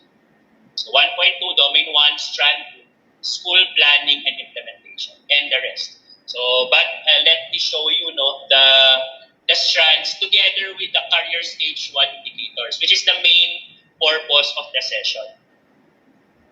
Okay, so tingnan na natin iyon kasi makikita naman natin ulit itong mga strands na ito for domain 1. So again, 7 strands under domain 1. Lahat tungkol sa planning, implementation, feedback mechanism, monitoring and evaluation in terms of the plans that you have, that the school has conceptualized with your leadership. Okay. Sige po, tingnan natin yung mga strands and indicators for domain 1. Okay, so ito yung makikita natin, makikita natin itsura dun sa booklet na nasa DepEd Order 24 Series of 2020. So ayan, nakita na natin itong strand 1.1, vision, mission, and core values, 1.2, school planning and implementation, 1.3, policy implementation. I am now showing you the entirety, yung mula career stage 1 hanggang career stage 4. My purpose here is for you to look at the developmental progression. Sige po, tingnan natin, yung sa career stage 1 ng strand 1.1, let me just see if I have a laser pointer.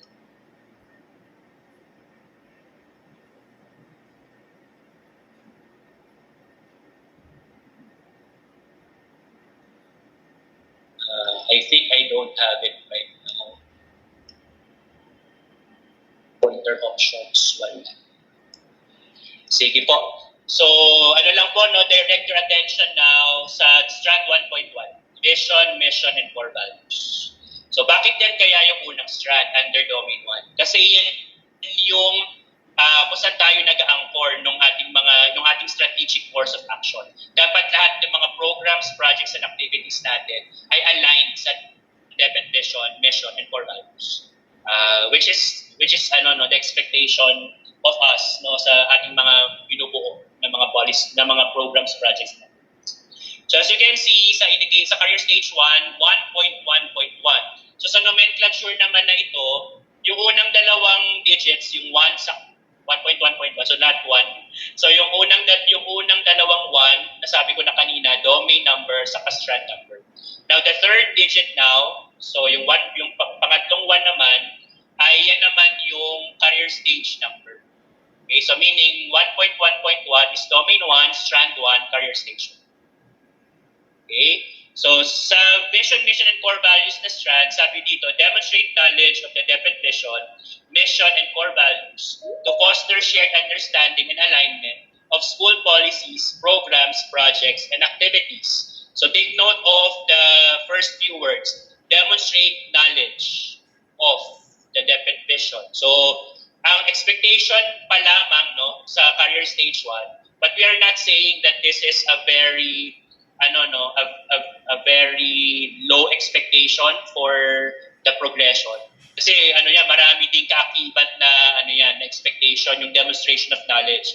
Dapat ay cognizant ka sa na-recognize mo yung mga laws, issuances, policies na tungkol sa depth vision, mission, and core values.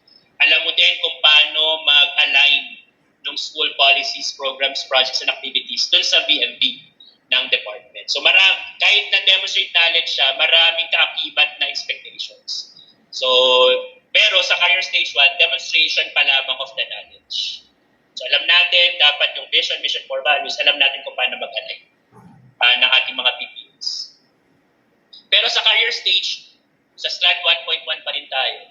So indicator 1.1.2 is to communicate the depth vision, mission, and core values to the wider school community to ensure shared understanding and alignment of school policies, programs, projects, and activities. So kung i-compare natin, meron namang mga ginamit na mga common words. However, you can see now the developmental progression.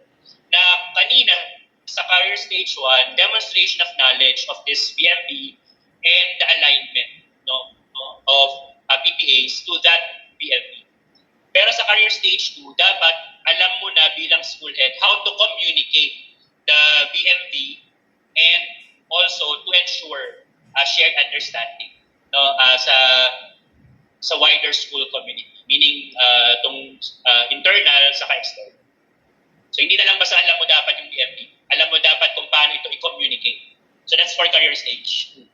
Now for career stage 3, indicator 1.1.3, collaborate with school personnel in communicating the depth vision, mission, and core values to the wider school community to strengthen shared understanding and alignment of school policies, programs, projects, and activities. So ito yung sinasabi ko kanina na ang keyword dito is engagement, empowerment. So kaya po makikita nyo siya, collaborate with school personnel in communicating.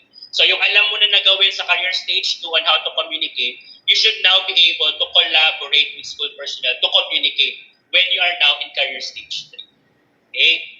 And then for career stage 4, indicator 1.1.4, serve as a role model. So yung modeling component, yung institutionalization component, benchmarking component, nasa career stage 4 yan.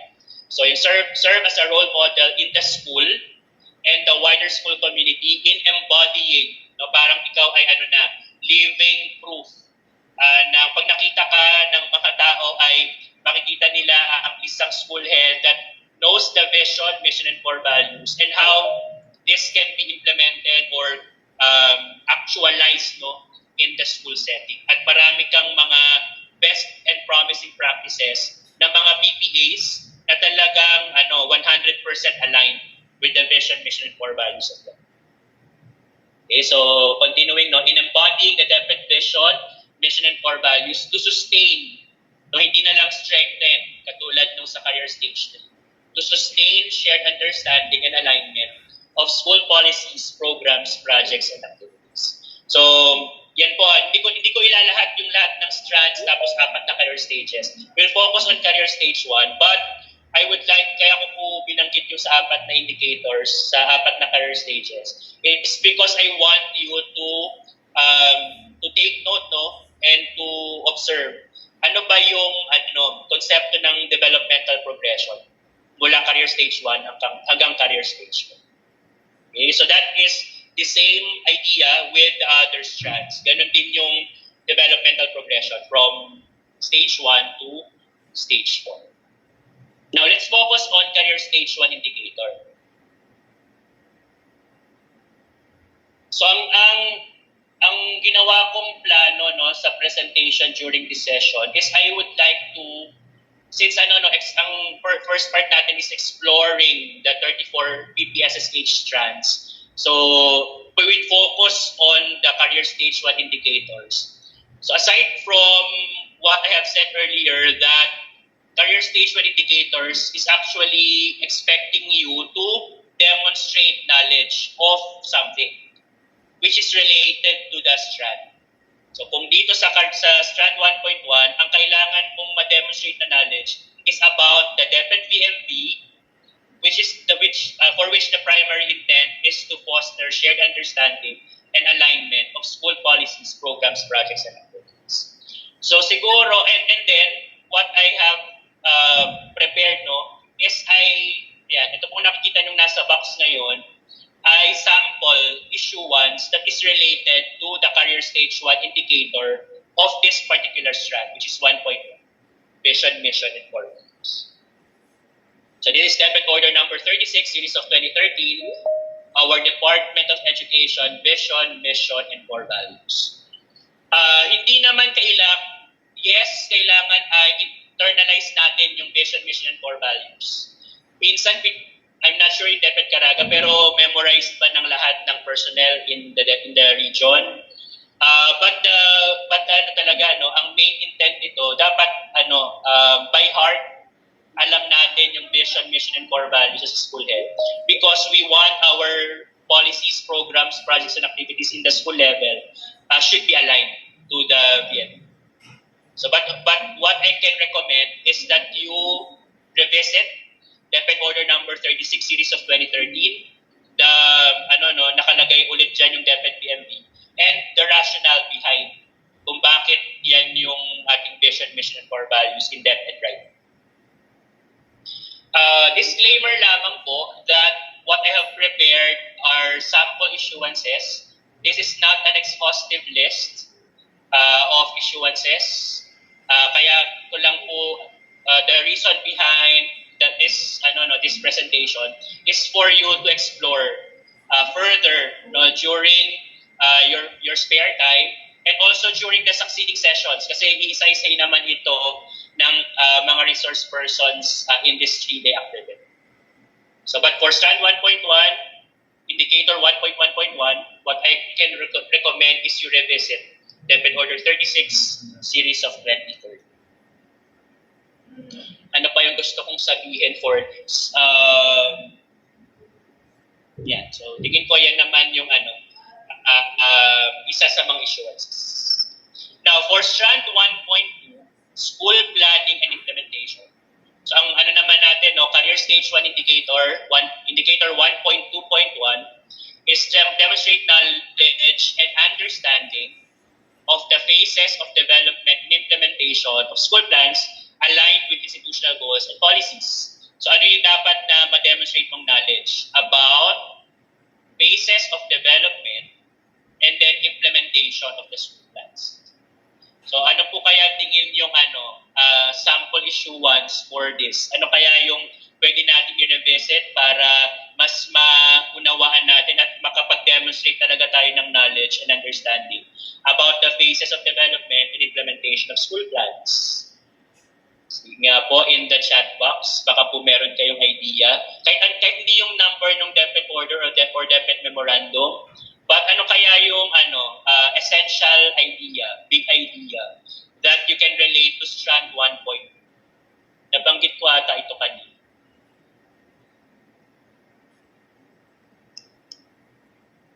Ayan, may nagbanggit po, SIP.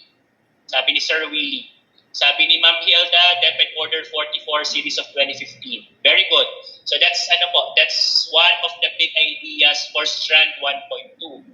Again, school planning and implementation. So kasi kailangan daw natin bilang nasa career stage 1 tayo, aspiring school heads. So alam natin dapat yung ano ba yung mga phases ng development ng plans at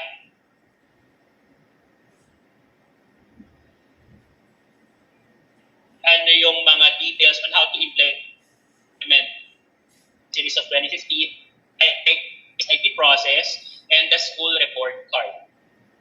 At tingin ko po ay kung kayo ay nagpe-prepare ng SIP ngayon or tapos na kayo mag-prepare, then you have already visited this DepEd order, if I'm not mistaken. Kasi kami po ngayon ay on the process of finalizing our SIPs in the division.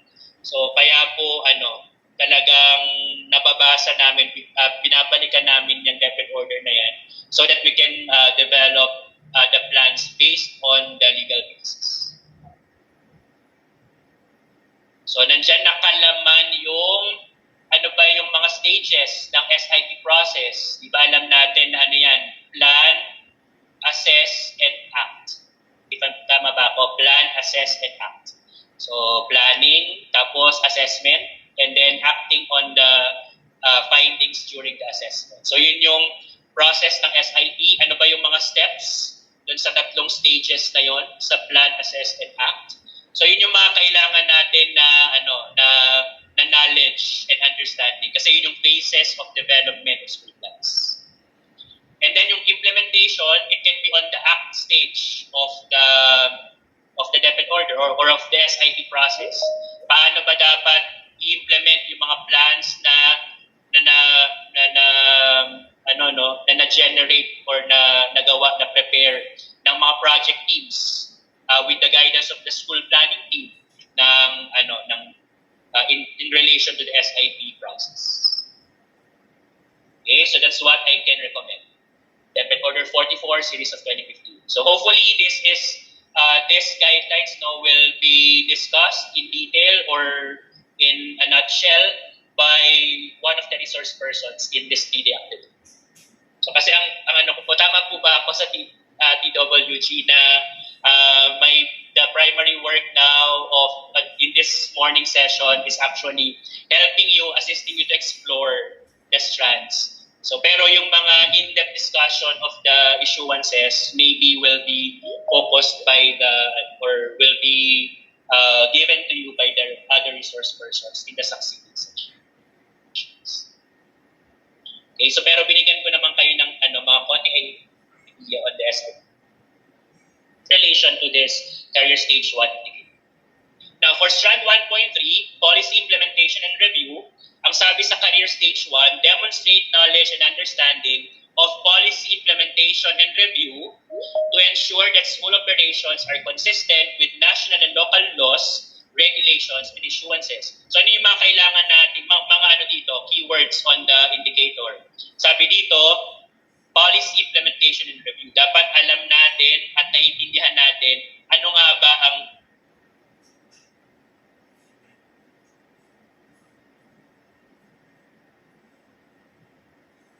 Sir Angelo. Sir, na-mute po kayo, sir. Na-mute po. Pero mga 5 seconds lang naman po yata.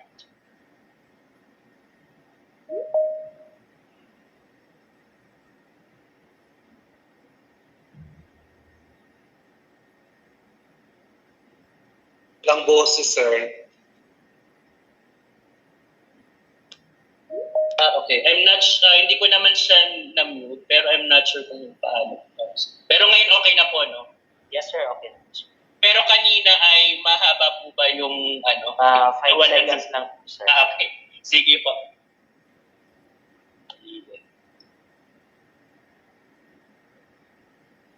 Okay.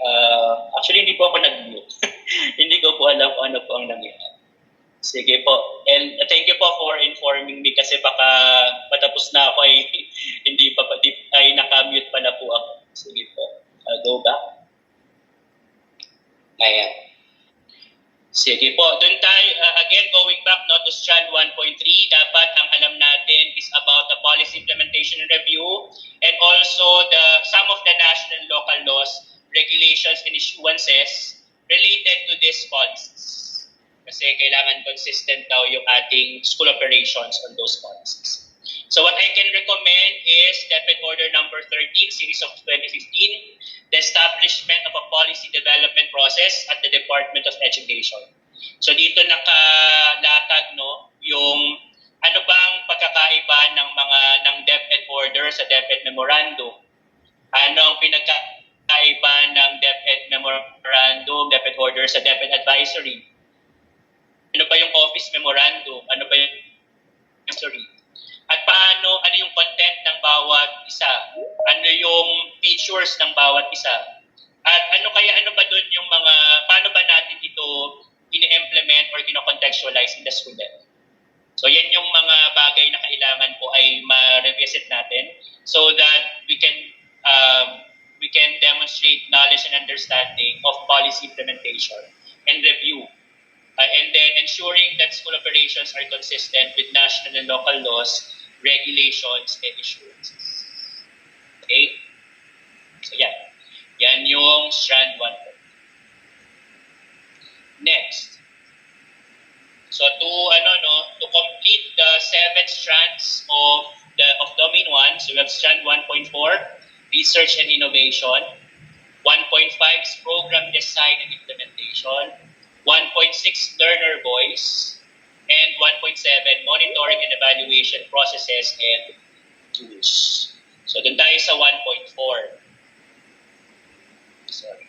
So ang career stage 1 indicator natin is identify relevant research findings from reliable sources in facilitating data-driven and evidence-based innovations to improve school performance. So ang daming components. So pero ang main idea dito is dapat maging marunong ka on identifying relevant research findings. Dapat alam mo yung guidelines on the utilization of this or in identification and utilization of these research findings. So what I can recommend is Depth Order number 16, series of 2017, the research management guidelines.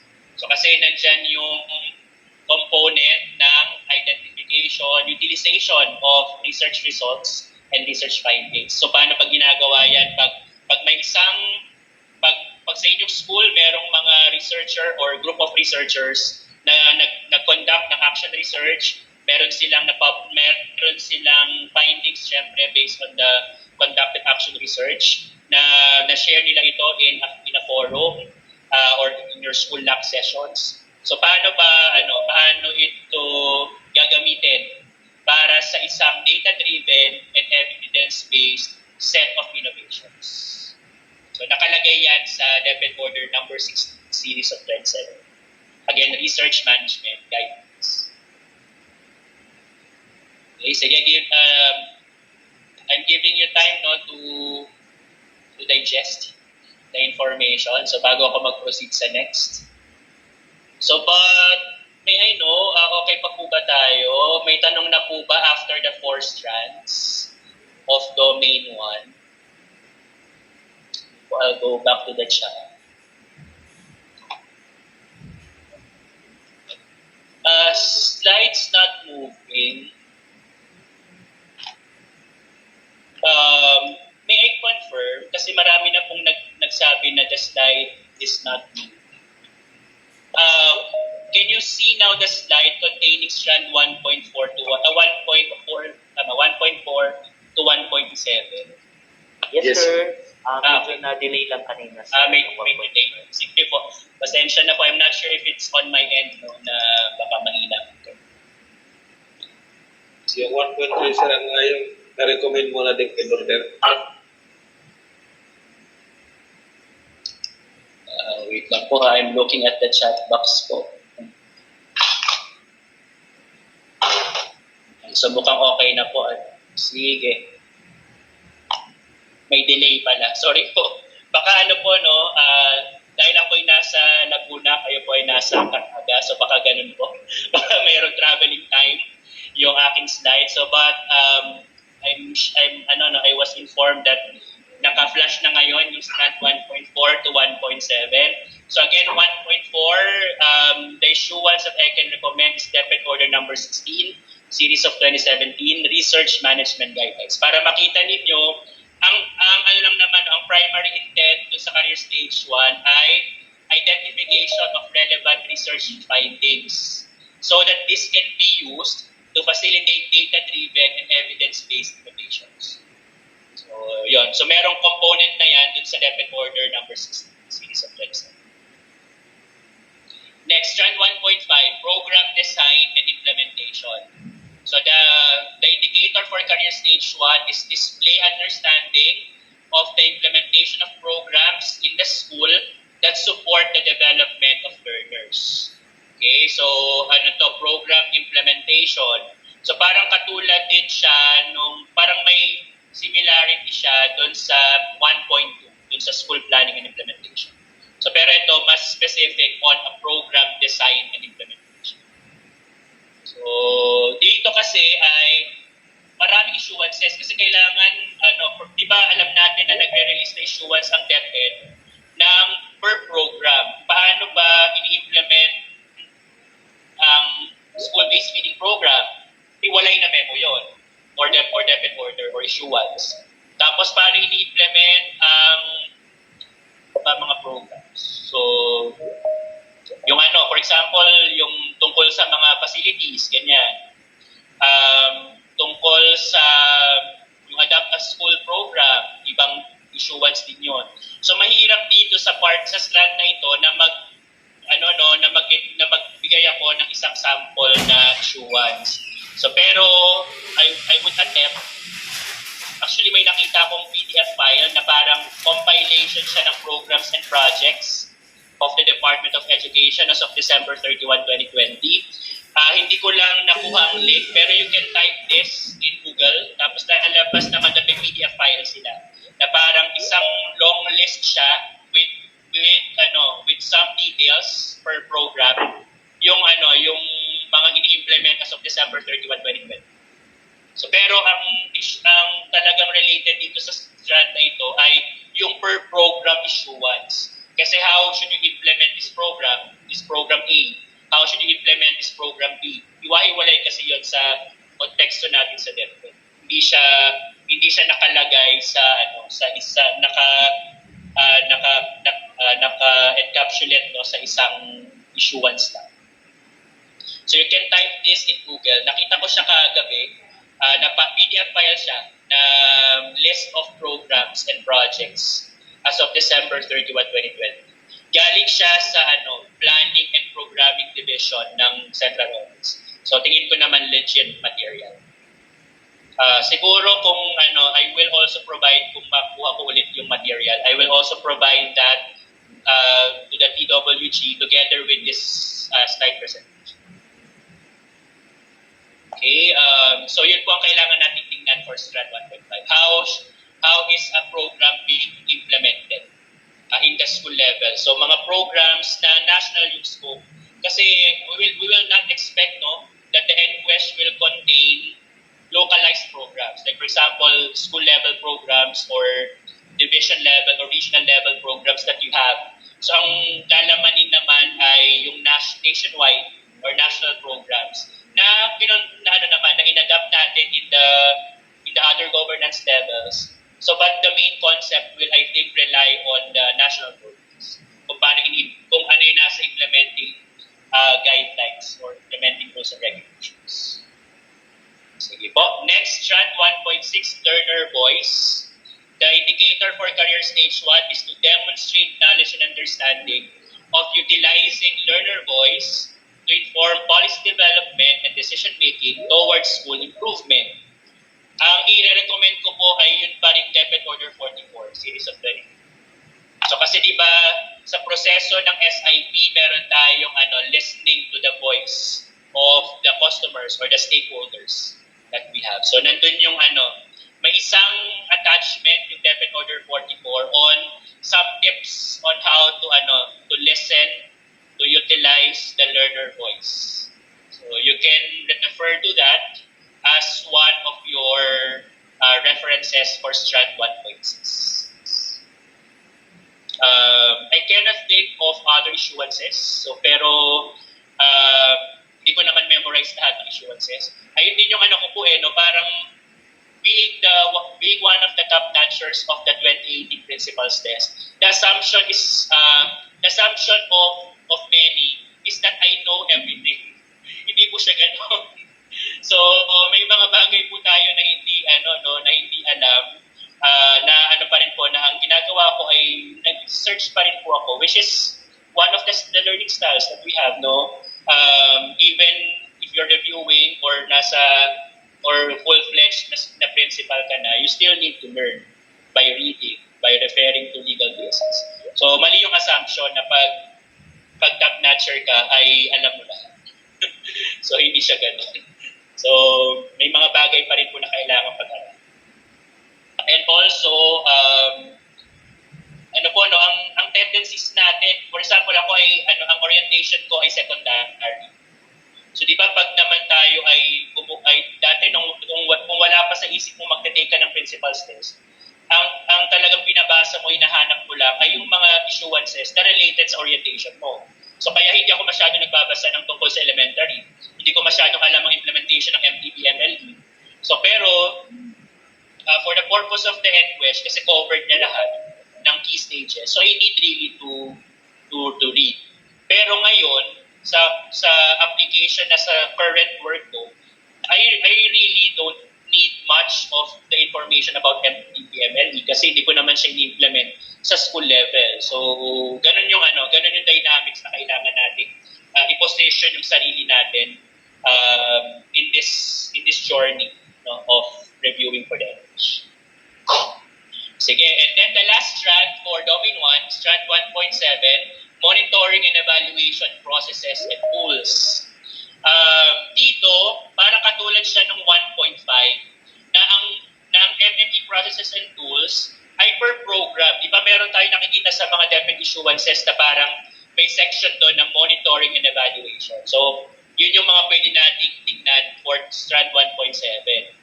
However, ano ba yung recommendation?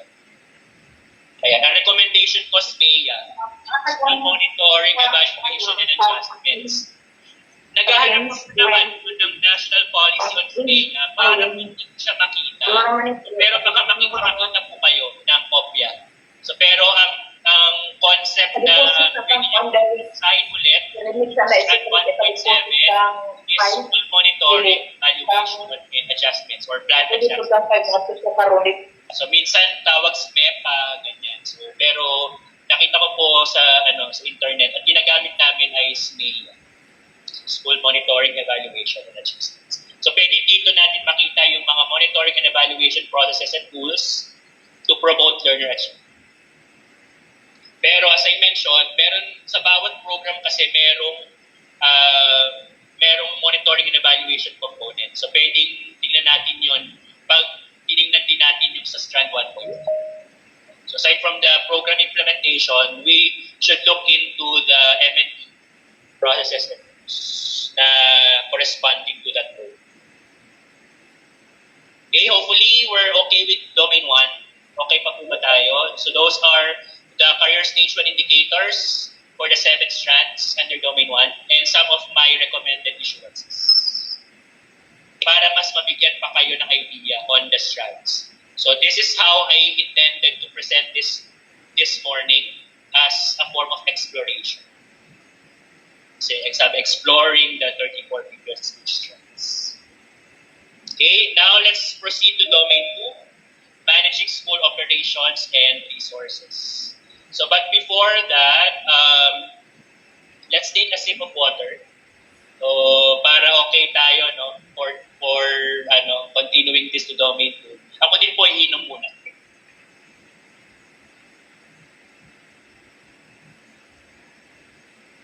People try to internalize, digest the things that we have discussed in Domain 1.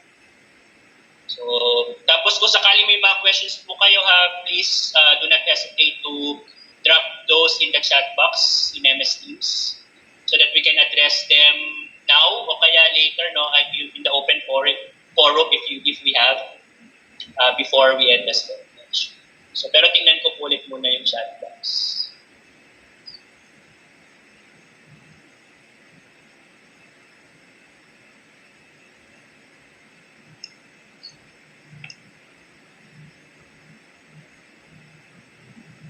Okay, may mga follow-up questions about the DepEd order. I will provide you a copy of the slides through the technical working group.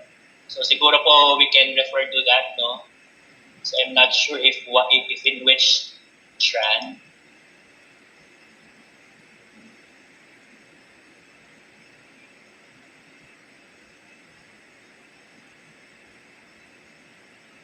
Okay, hopefully you have also, you also had a sip of water. So let's proceed. For Domain 1, for Domain 2, managing school operations and resources.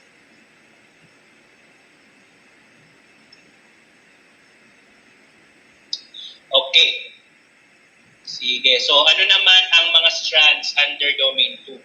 At ano ba muna ang expectation sa atin sa Domain 2 na managing school operations and resources?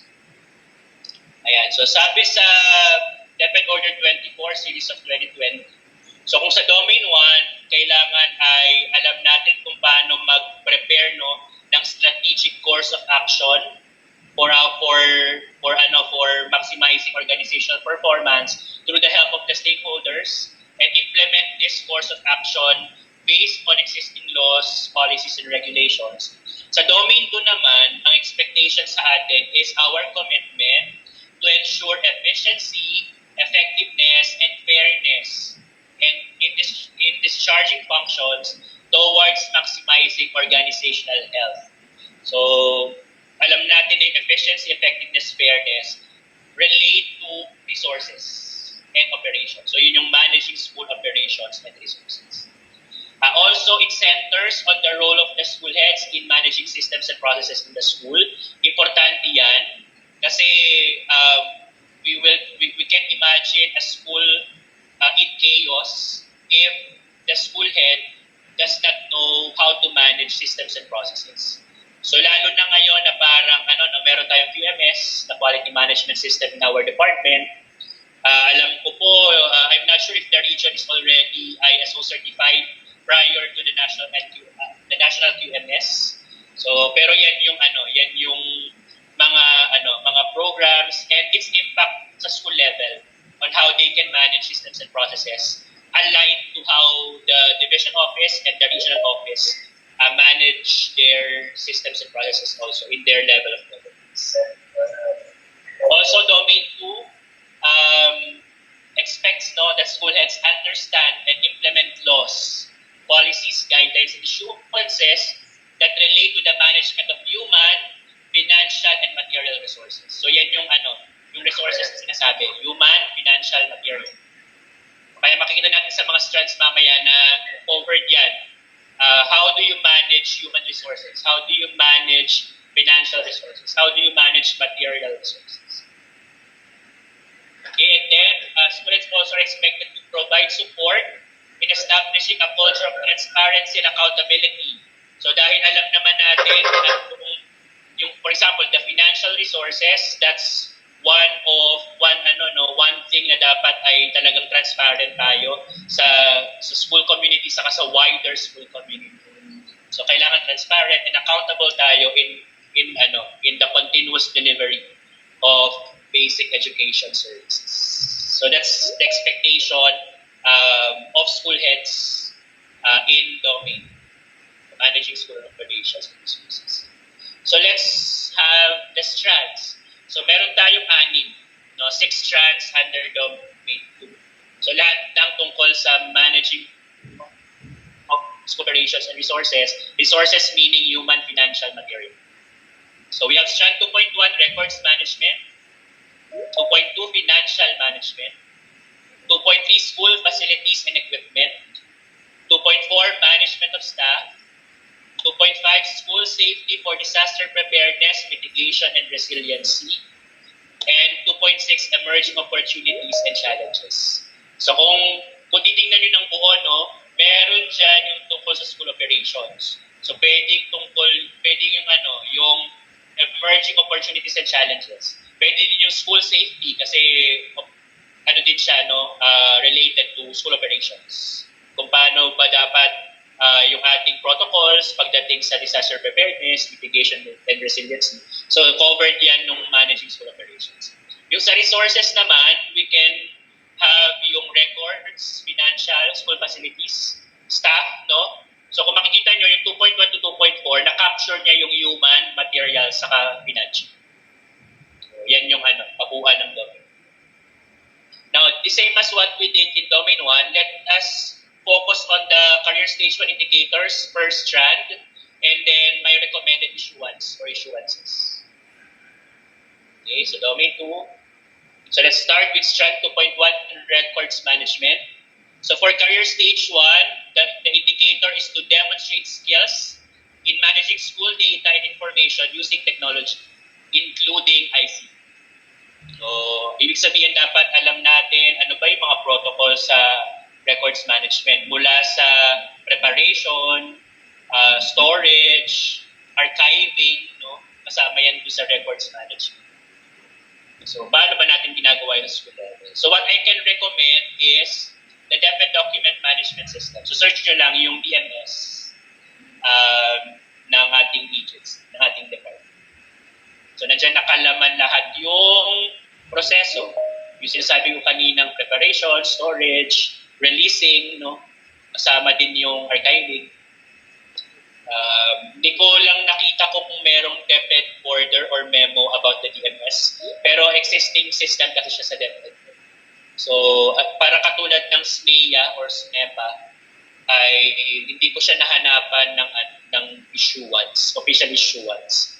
But you can read about the DMS for strand to point. Okay, next, strand 2.2, financial management. So our indicator is to demonstrate knowledge and understanding of policies, guidelines, and issuances in managing finances, such as allocation, procurement, disbursement, and liquidation aligned with the school plan. Okay, so ano to, parang MOE, no? Big idea, MOE. MOE allocation, tapos procurement of goods and services, disbursement of funds, and then liquidation of funds. So, what I can recommend is this, RA 9184, the Government Procurement Reform Act, and DepEd Order Number 15, Series of 2020, the Supplementary Guidelines on Managing MOE Allocation for Schools to support the implementation of the Basic Education Learning Continuity Plan in time of the COVID-19 pandemic. Again, these are only two of the many issuances about financial management as a strand. So, nandyan kasi sa RA 9184 yung allocation, yung mga procurement methods, no? Yung bidding, shopping, lahat nandyan. Negotiated procurement. So, which I assume that will be discussed, no, in one of the succeeding sessions. Tapos, yung sa allocation component kasi, pwedeng tingnan natin yung DepEd Order 15 Series of 2020. Ano ba yung mga eligible expense items na pwedeng i-charge sa MOE? So, i-visit natin. Pero alam ko po kung if you are managing a school right now, then there will be no major difficulties. So, kung alam nyo po kung paano mag-budget, no, sa iba't ibang expense items, alam nyo kung ano yung mga procurement forms, alam niyo yung purchase request, purchase order, inspection and acceptance report, so yung mga ganon. Tapos yung annual procurement plan, work and financial plan, so lahat yan dyan sa financial management. Okay, so malaking malaking chunk siya na strand, maraming related issuances. So, but hopefully, we can revisit some of these issuances para dito sa strand 2. Okay, next, strand 2.3, school facilities and equipment. So, material resources, facilities, equipment, material resource yan. So, kaya kasama siya sa okay, 2.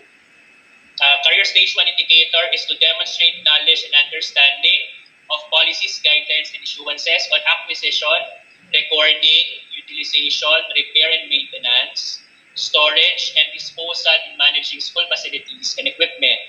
So lahat ng tungkol sa properties, equipment, facilities, and all the processes involved on it. So mula acquisition hanggang disposal, dapat ay meron tayong knowledge and understanding about those. So we can refer back to actually, pwede natin tingnan ng RA 9184, meron din dyan. May ilang mga provisions on the management of school facilities and equipment.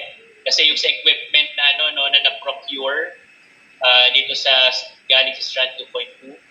But one of the issuances that I will recommend is DepEd Order Number 35, Series of 27. The revised guidelines on the implementation of the Basic Educational Facilities Fund, the BEFF. Nang may hawak, kung tama po ako, ang may hawak nito sa division ay ang ating SGOD, the School Governance and Operations Division, specifically yung sa Physical Facilities section, handled by the Division NGP. So, pwede tayong makakuha ng mga copies of issuances from them. So, but based on personal experience, I will recommend this, Deped Order 35, series of 27. So, paano ba ang mga proseso ng pwede ba na mag-charge sa MOE para sa repair and maintenance of some equipment, pieces of equipment, o kaya yung ating mga yung mga forms of equipment na pwede na i-acquire. Tapos paano ba ang disposal, ano bang proseso pag meron ng mga non-serviceable or hindi na mga gumagana ng mga equipment. So, lahat yan pwede makita sa RE 9184 at saka sa Deped Order 35, 6 sequence. Okay, next. The last three strands of Domain 2. Strand 2.4 is management of staff. So, human resource naman ito. So, managing your human resource. And the career stage 1 indicator is to demonstrate knowledge and understanding of laws, policies, guidelines, and issuances on managing school staff. So, actually, mas mabibigyan kayo ng medyo parang hindi pa ganun ka-specific yung sa career stage 1. Pero kung titignan niyo yung career stage 2, 3, at 4, nakalagay kasi sa career stage 2 yung teaching load distribution, grade level, and subject area assignment. So, pwedeng tungkol doon yung sa management of school staff. Meron ba tayo mga issuances na, ano ba yung mga issuances na nagsasabi na ang required lang ay 6 hours of actual classroom teaching? May issuance ba na nagsasabi na dapat merong criteria kung saan ilalagay na grade level or subject area ng isang teacher? So, those are the issuances that we need to revisit. So, but I will recommend, specifically for the senior high school, yung Deped Order number 19 series of 2016. Guidelines on the organizational structures and staffing patterns of standalone standalone and integrated public senior high schools. So meron doon na mga provisions on how they can on how a school can distribute a staff to ancillary assignments, to being a subject group head, to becoming the coordinator of this type of LIS or ICT or school sports coordinator. So merong mga ganyan sa Deped Order 19 series of 2016. However, this is specific for senior high school. So ang suggestion ko po ay maghanap tayo ng issuances that relate to the other key stages. So, pero baka naman ito ay makover ng mga susunod niyo pong session. Okay, yan po yung aking recommendation for Strand 2. Next, Strand 2.5, School Safety for Disaster Preparedness, Mitigation, and Resiliency. Career Stage 1 indicator is to demonstrate knowledge and understanding of laws, policies, guidelines, and issuances on managing school safety for disaster preparedness, mitigation, and resiliency in ensuring continuous delivery of instruction. So ano ba yung mga issuances na tungkol sa DRRM, Disaster Risk Reduction and Management. And how is this being implemented or contextualized in the school level? So my suggestion is Deped Order number 33, series of 2021, school-based disaster preparedness and response measures for tropical cyclones, flooding, and other weather-related disturbances and calamities. Again, this is only one of those. Baka po makakuha kayo ng mga issuances sa inyong school DRRM coordinator o kaya sa division focal person ng DRR, yung ating project development officer, PDO for DRR. So yan po yung pero ito yung isa sa mga pwedeng kung saan tayo mag-review. Kasi nandiyan yung mga mga guidelines on how we can respond to the effects, no, or how can we mitigate also yung mga effects ng weather-related disturbances and calamities. Okay. So, but again, this DepEd order is related only to weather-related. So, wala dito yung earthquakes, fire, no, na nasa ibang issuances. Okay. And then the last strand for domain 2 is strand 2.6, emerging opportunities and challenges. The career stage 1 indicator is to identify emerging opportunities and challenges. So kaya dapat natin bilang school head na makita yung mga possible emerging opportunities and challenges so that we can prepare as a school. Also in addressing the needs of learners, school personnel, and other stakeholders. Pero mahirap yun, no? Paano ba tayo talaga visualize ng future emerging opportunities and challenges. But because we are in a pandemic, which is also an emerging opportunity and challenge, then I can recommend DepEd Order number 12, series of 2020. So ito yung ating PLC. Madaming pages. Ang dami pong pages, parang nasa 200 plus yung pages niya. So, but this is adoption of the Basic Education Learning Continuity Plan for school year 2020-2021 in light of the COVID-19 public health emergency.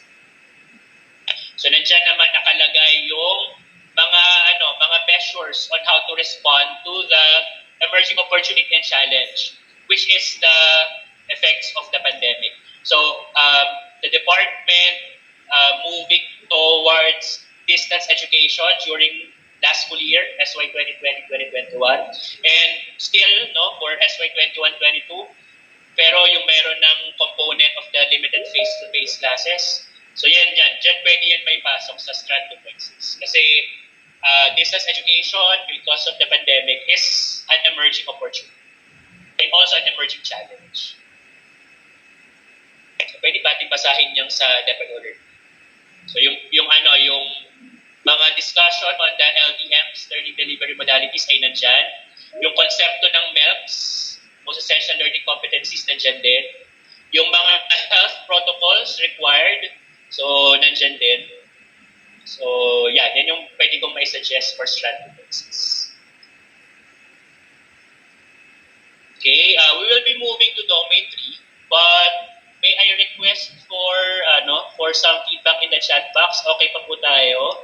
Pasensya na po kung paulit-ulit ang tanong kasi gusto ko po na makita kung kung okay pa yung mga ibinibigay natin during the session.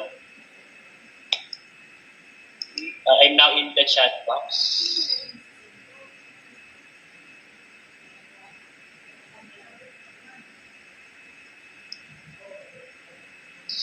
Let me hear. Baka merong, again, aside from me discussing in the session, baka gusto nyo din pong parang merong sharing component dito sa sa chat box. Baka po merong kayong gusto i-share na DepEd issuance sa tingin nyo related din dun sa pinapresent nating strands. Kasi again, as I mentioned, hindi po exhaustive yung list natin. Nagbigay lang ako ng sample na issuance per strand para meron kayong idea na ito pala yung possible na related dito sa strand type. Okay, so okay pa daw po? Sabi sa chat box. Hopefully everyone's okay and still learning about on this exploration of the 34 PPSSH strands. So again, moving forward, let's have domain 3. Since I have 1 hour left, sana po ay matapos natin hanggang 12. So domain 3 is focusing on teaching and learning. So let's have the expectations muna. Ano ba expectations sa domain 3? Ano ba yung focusing on teaching and learning na domain? So ang ina-emphasize dyan ay yung ating commitment and our performance of our functions in providing instructional leadership. So instructional leadership, instructional supervision, towards improving competence among teachers and outcomes among learners. So ano ba yung ating mga kailangan natin provide na instructional supervision, tapos paano ba yung mga modes nun, paano ba dapat natin kinoconduct yung provisions, yung pag-provide ng instructional leadership. So, captured lahat yan sa domain.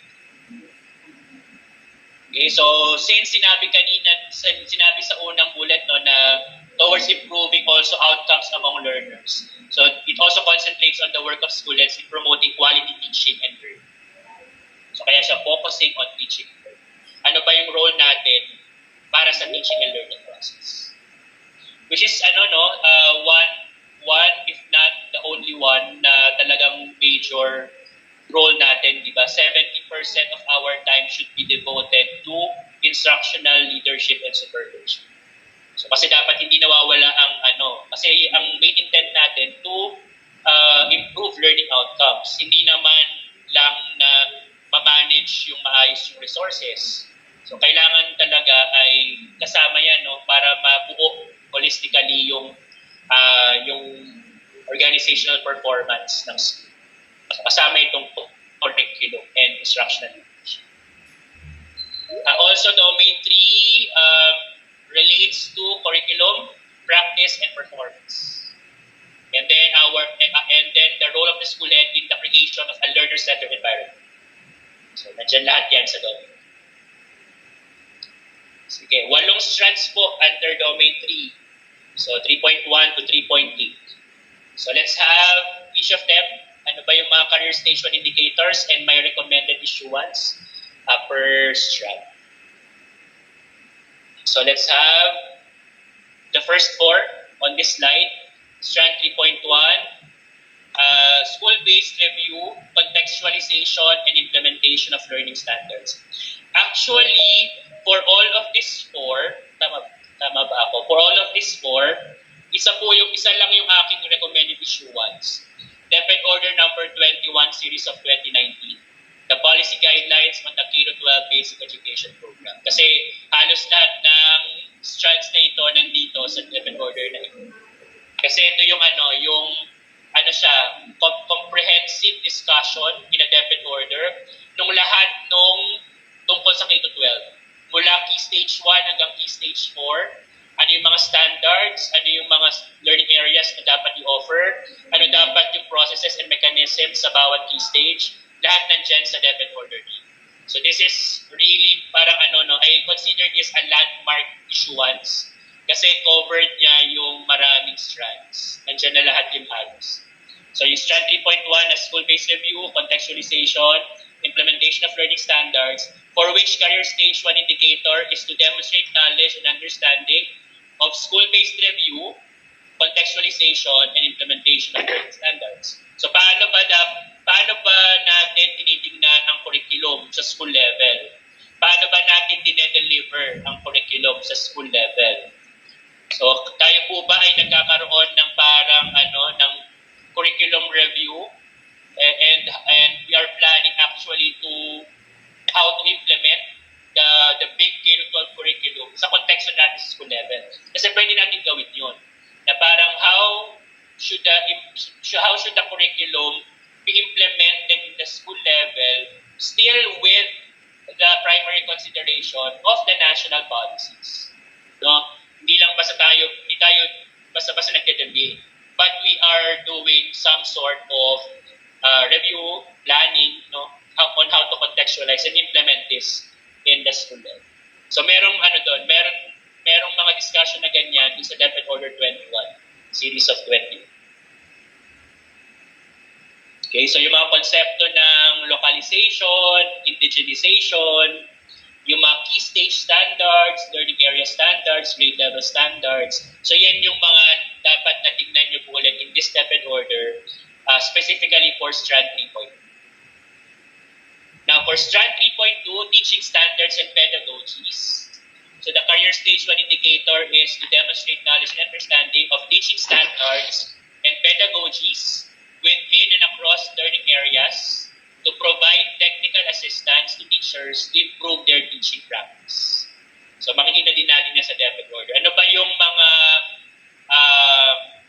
recommended na teaching standards and pedagogies? Ano ba yung mga strategies na nire-recommend?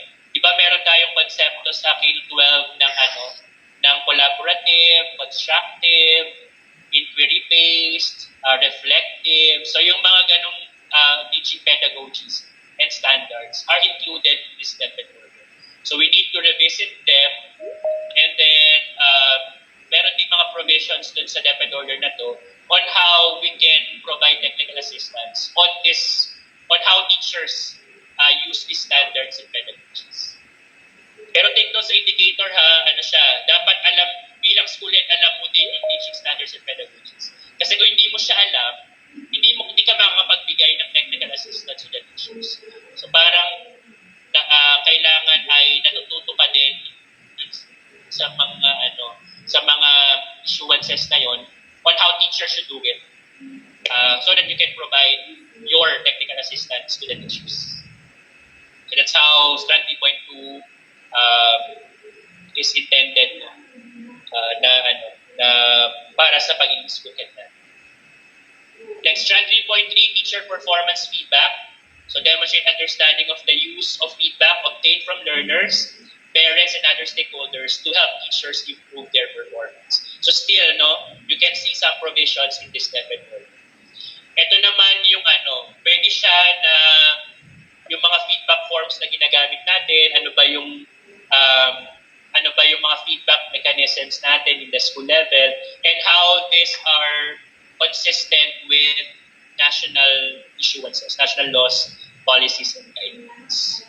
And how do we utilize these pieces of feedback to help teachers improve their performance? Diba? Ganun naman tayo bilang school head, that aside from what we are observing, meron din tayo mga kinoconsider na feedback from other stakeholders so that makita natin yung parang tinatriangulate natin yung mga feedback among stakeholders so that we can assist teachers to improve. Next, the next strand is 3.4, learner achievement and other performance indicators. Nandito din po yun sa DepEd order. Because the indicator for career stage 1 is to set achievable and challenging learning outcomes to support learner achievement and the attainment of other performance indicators. So still, learner achievement can be attributed to the K-12 curriculum. So nandito din siya. But also I can recommend revisiting the performance indicators. So kung kayo ay nag-SIP ngayon, more or less na-encounter nyo yung mga key performance indicators. So the dropout rate, achievement rate, participation rate, completion rate, cohort survival rate. So yun yung mga pwede pa nating basahin ulit. Siguro po, dapat meron kayong idea on how to compute those. Meron tayong mga formulas naman sa performance indicators kasi baka kailanganin ninyo during the actual test. So, pero ako nung time ng 2018, parang hindi ko masyadong na-memorize yung mga formulas for the performance indicators. So, pero kung kaya nyo, kung ang learning style nyo ay meron kayong way on how to memorize these formulas, then you may do so. So, pero ang ending pa rin naman, kailangan alam nyo kung paano mag-interpret at kung paano ginagamit itong mga performance indicators in coming up with school plans. And also in the provision of technical assistance in relation to the teaching learning process. Kasi yun yung nasa domain. Okay, and then the last 4 strands under domain 3 are now on your slide. And I'm not sure if this is now on your screen kasi sabi niyo po kayo na medyo na-delay. So, but now on my screen is from strand 3.5 to strand 3.8 of domain. So, strand 3.5 now is learning assessment. So, ang career stage 1 indicator natin ay demonstrate knowledge and understanding of learning assessment tools, strategies, and utilization of results consistent with curriculum requirements.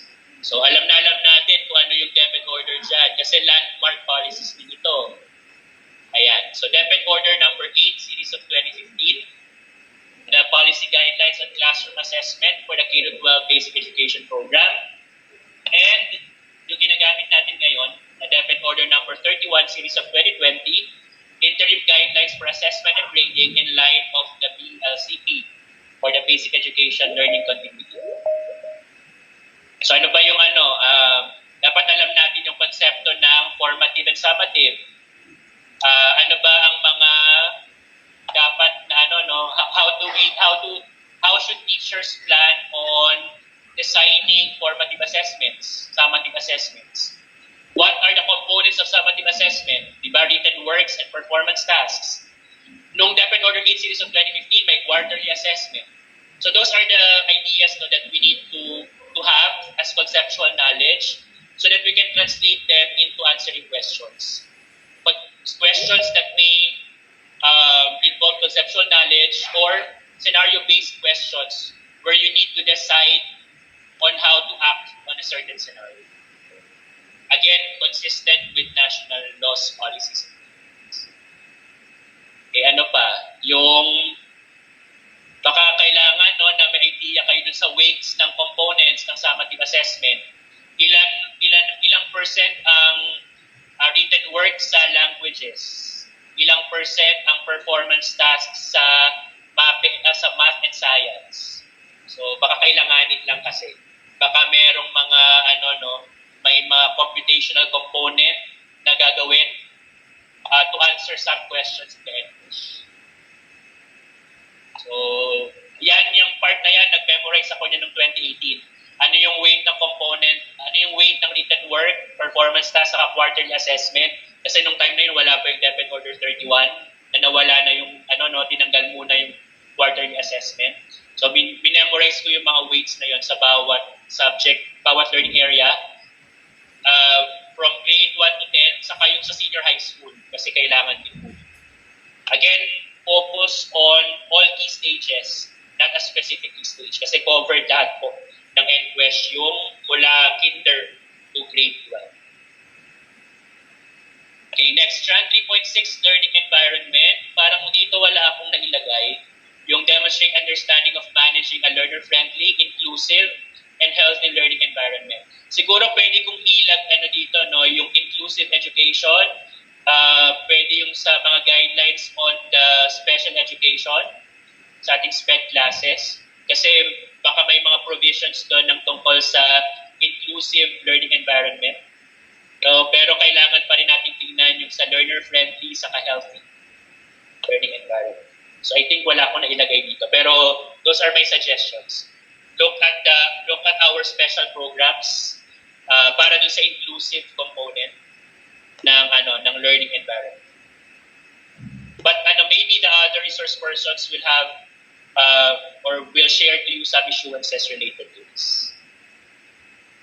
Next, strand 3.7, career awareness and opportunities. The indicator is to demonstrate knowledge and understanding of the integration of career awareness and opportunities in the provision of learning experiences aligned with the curriculum.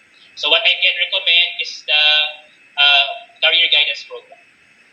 Hindi ko nakuha kung anong issuance ito, pero I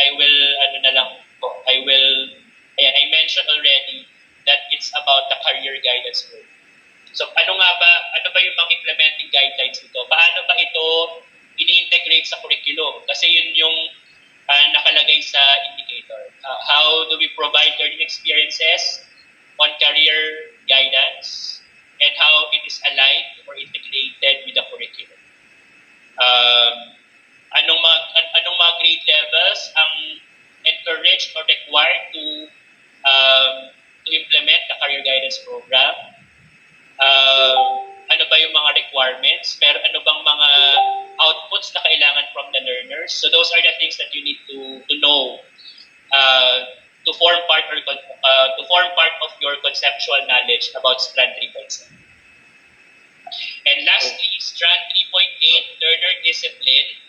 The indicator is to demonstrate knowledge and understanding of existing national and local policies related to learner discipline. And what I can recommend is DepEd Child Protection Policy. Nakikita ko medyo merong disconnect ng kaunti kasi the Child Protection Policy, but majority of the provisions stipulate the school's responsibility in the Child Protection Policy. sa learner discipline, I think medyo connected naman in a way yung sa child protection policy. Pero baka may mga issuance pa na pwede. No, baka yung sa tungkol sa anti-bullying, no? Hindi ko sure kung may provision dito sa DepEd Order 40 or may hiwalay na tungkol sa anti-bullying. Kasi pwede din siya dun sa learner discipline. You know, but for the child protection, you can see there the composition of the child protection committee in the school level, and then the terms of reference, the roles and functions, and then the protocols on how to address, to report cases, no, of cases related to the child protection policy. Okay, so that ends domain 3. So yan yung aking mga pwedeng ma-share, no, in relation to this goal. Now, domain 4, developing self and others. So ito naman, ang expectation naman sa atin bilang school head para sa domain na ito ay dapat may conscious effort tayo to develop first ourselves. Kaya nauna din yung pag-mention ng self. Kasi dapat okay ka muna bilang school head bago ka makapagbigay ng or may bigay mo yung sarili mo at yung iyong mga efforts sa iba. Kasi hindi mo naman may bibigay sa iba kung wala ka noon. So you cannot give others, no, what you don't have. So you should first develop yourself and then develop others. So yan yung domain po. So ano ba ang other expectations? So we need to ensure people and team effectiveness. No, dapat ay paano ba dapat natin i-develop yung sarili muna natin bilang school head personally and professionally. And then how can we or what other things, no, can we provide our we can provide the teachers, the other school personnel in terms of their own professional development. So dito yan sa domain. And then also, ayan, yung nabanggit ko na personal professional development and welfare is also included in this domain. And then, school head should provide others the means for development. So we need to provide opportunities for the school personnel to learn, reflect, lead, and progress in their profession. So hindi lang tayo yung nade-develop yung sarili natin, hindi lang tayo na-promote, na-recognize, but also we have that conscious effort to develop our personnel professionally and take care of their welfare. So everything is captured in domain 4. So domain 4 has 8 strands. No? Ito na yung 8. And strand 1 is actually personal and professional development. Strand 1 and until strand 4.3, strand 4.1 to strand 4.3, lahat po yan tungkol sa self. Developing self muna, no? Hindi pa yan hindi pa tungkol sa mga school personnel. So self-development. So strand 4.1 is personal and professional development. So your career stage 1 indicator is to conduct self-assessment of personal and professional development needs using the Philippine Professional Standards for School Heads. Ngayon, wala pa tayong katulad na sa teachers, meron silang SAT, self-assessment tool. Pero sa school heads, wala pa tayong ganun kasi nga hindi pa katulad na sinabi ko kanina, hindi pa ganun na-integrate. No? May mga efforts pero hindi pa na-finalize yung alignment ng RPFS ng school heads sa PPSSH. So pero ang tingin kong pwedeng gawin dito ay alam natin bilang school heads ano ba yung ating mga strengths, ano ba yung ating mga development needs.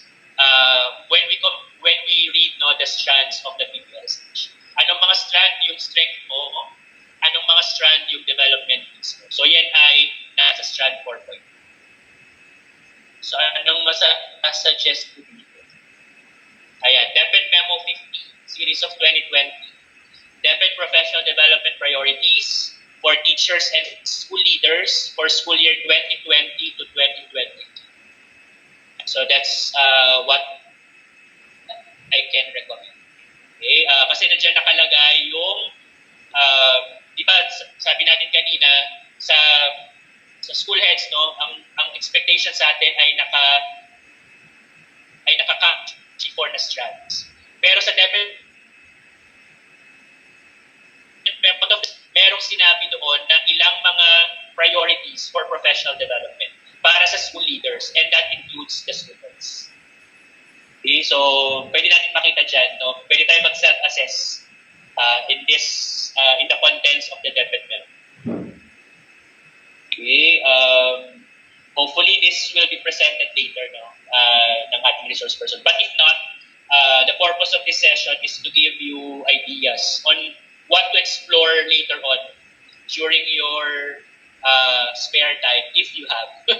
So kasi di ba dami natin talaga ginagawa ngayon. No? Pero kailangan talaga, if this is one of your aspirations, and you think, no, you believe that you will be a very good school head, and talagang ang intention nyo talaga ay makapagbigay ng sarili ninyo sa ikabuunlad ng school at ng mga taong nandoon, then you really need to devote some time and dedication to hurdle the first step, which is the Nqesh.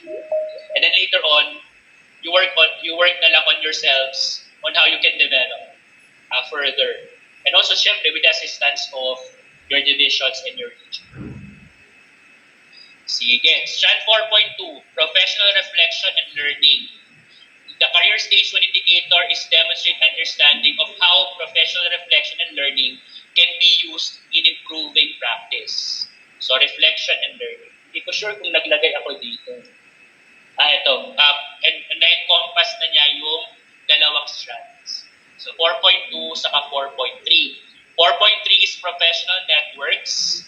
The indicator is to seek opportunities to improve one's practice as a school leader through professional networks. So, ang pwede nyo pong basahin, again, developing self ito, no? Hindi pa siya, nag-move to developing others. Kasi ito ay para pa lang sa sarili natin bilang student. Again, strand 4.1 to 4.3.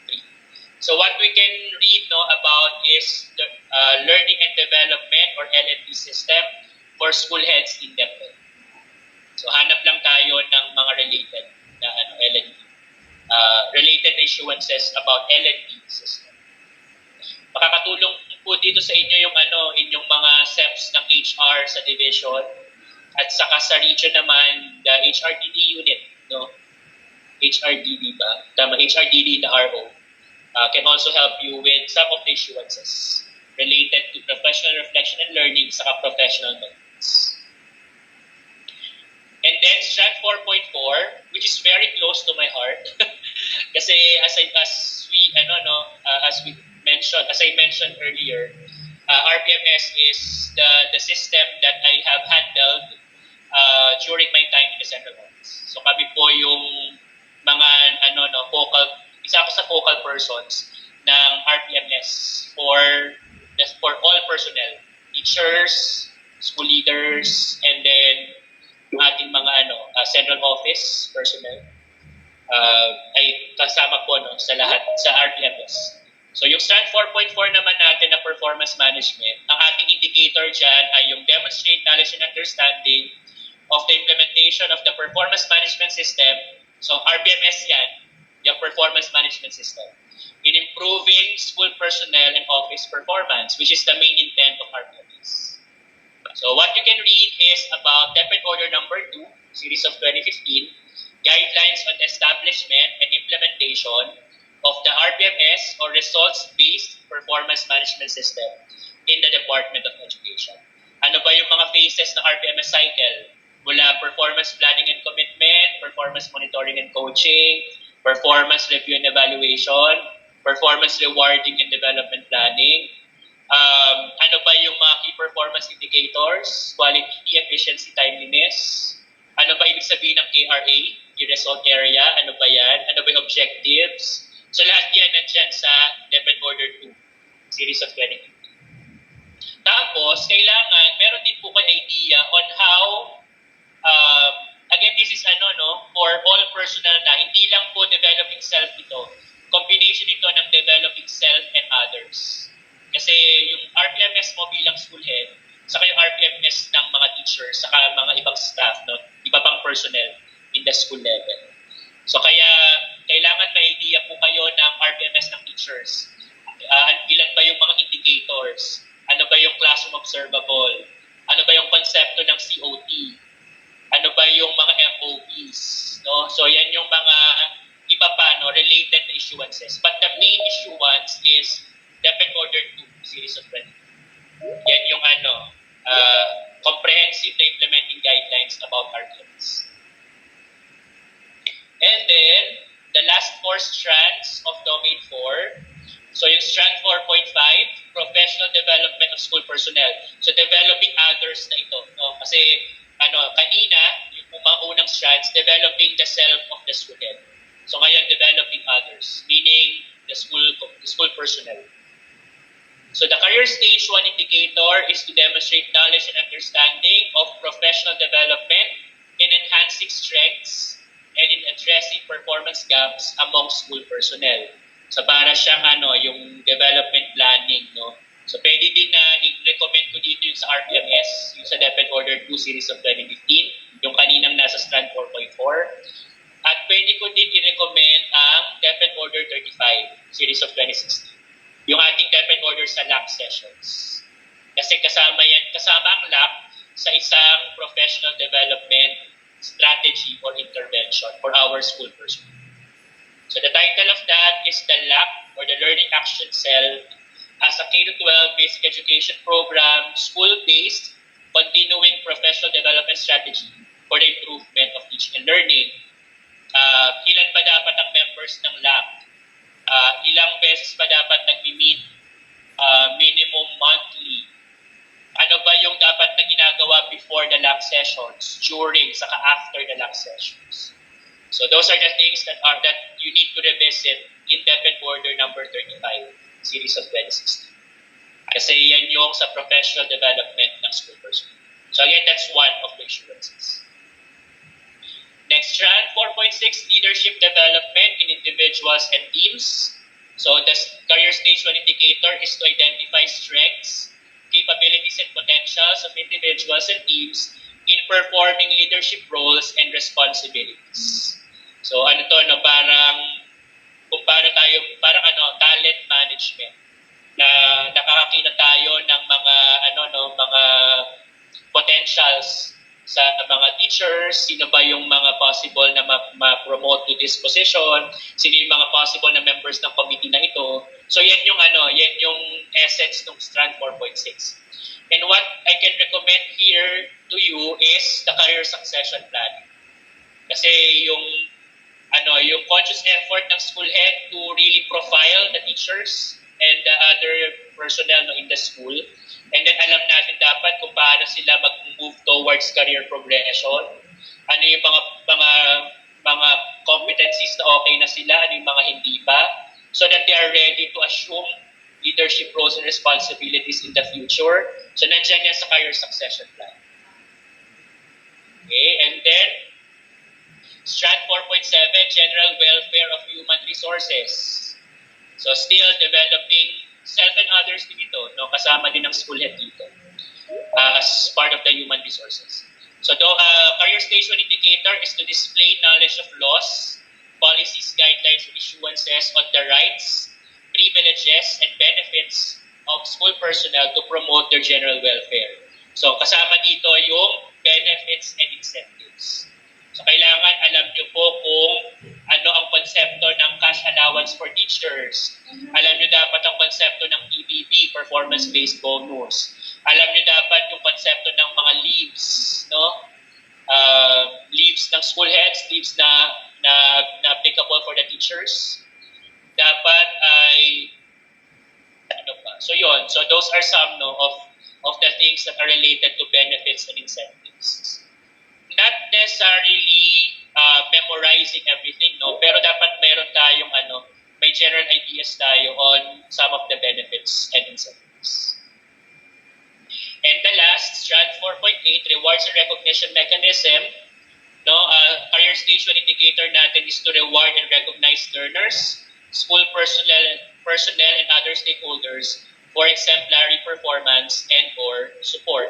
So the rewards and recognition system in DepEd, which is one of the human resources. So what I can recommend is DepEd Order number 9, series of 2022, establishing the program on awards and incentives for service excellence or yung praise na mas kilala natin in the Department of Education. So ano ba yung mga guiding principles ng praise? Ano ba yung mga implementing guidelines? Paano ito nata-translate or nako-contextualize sa school level? Ano yung mga provisions na nandoon para sa contextualization sa school level?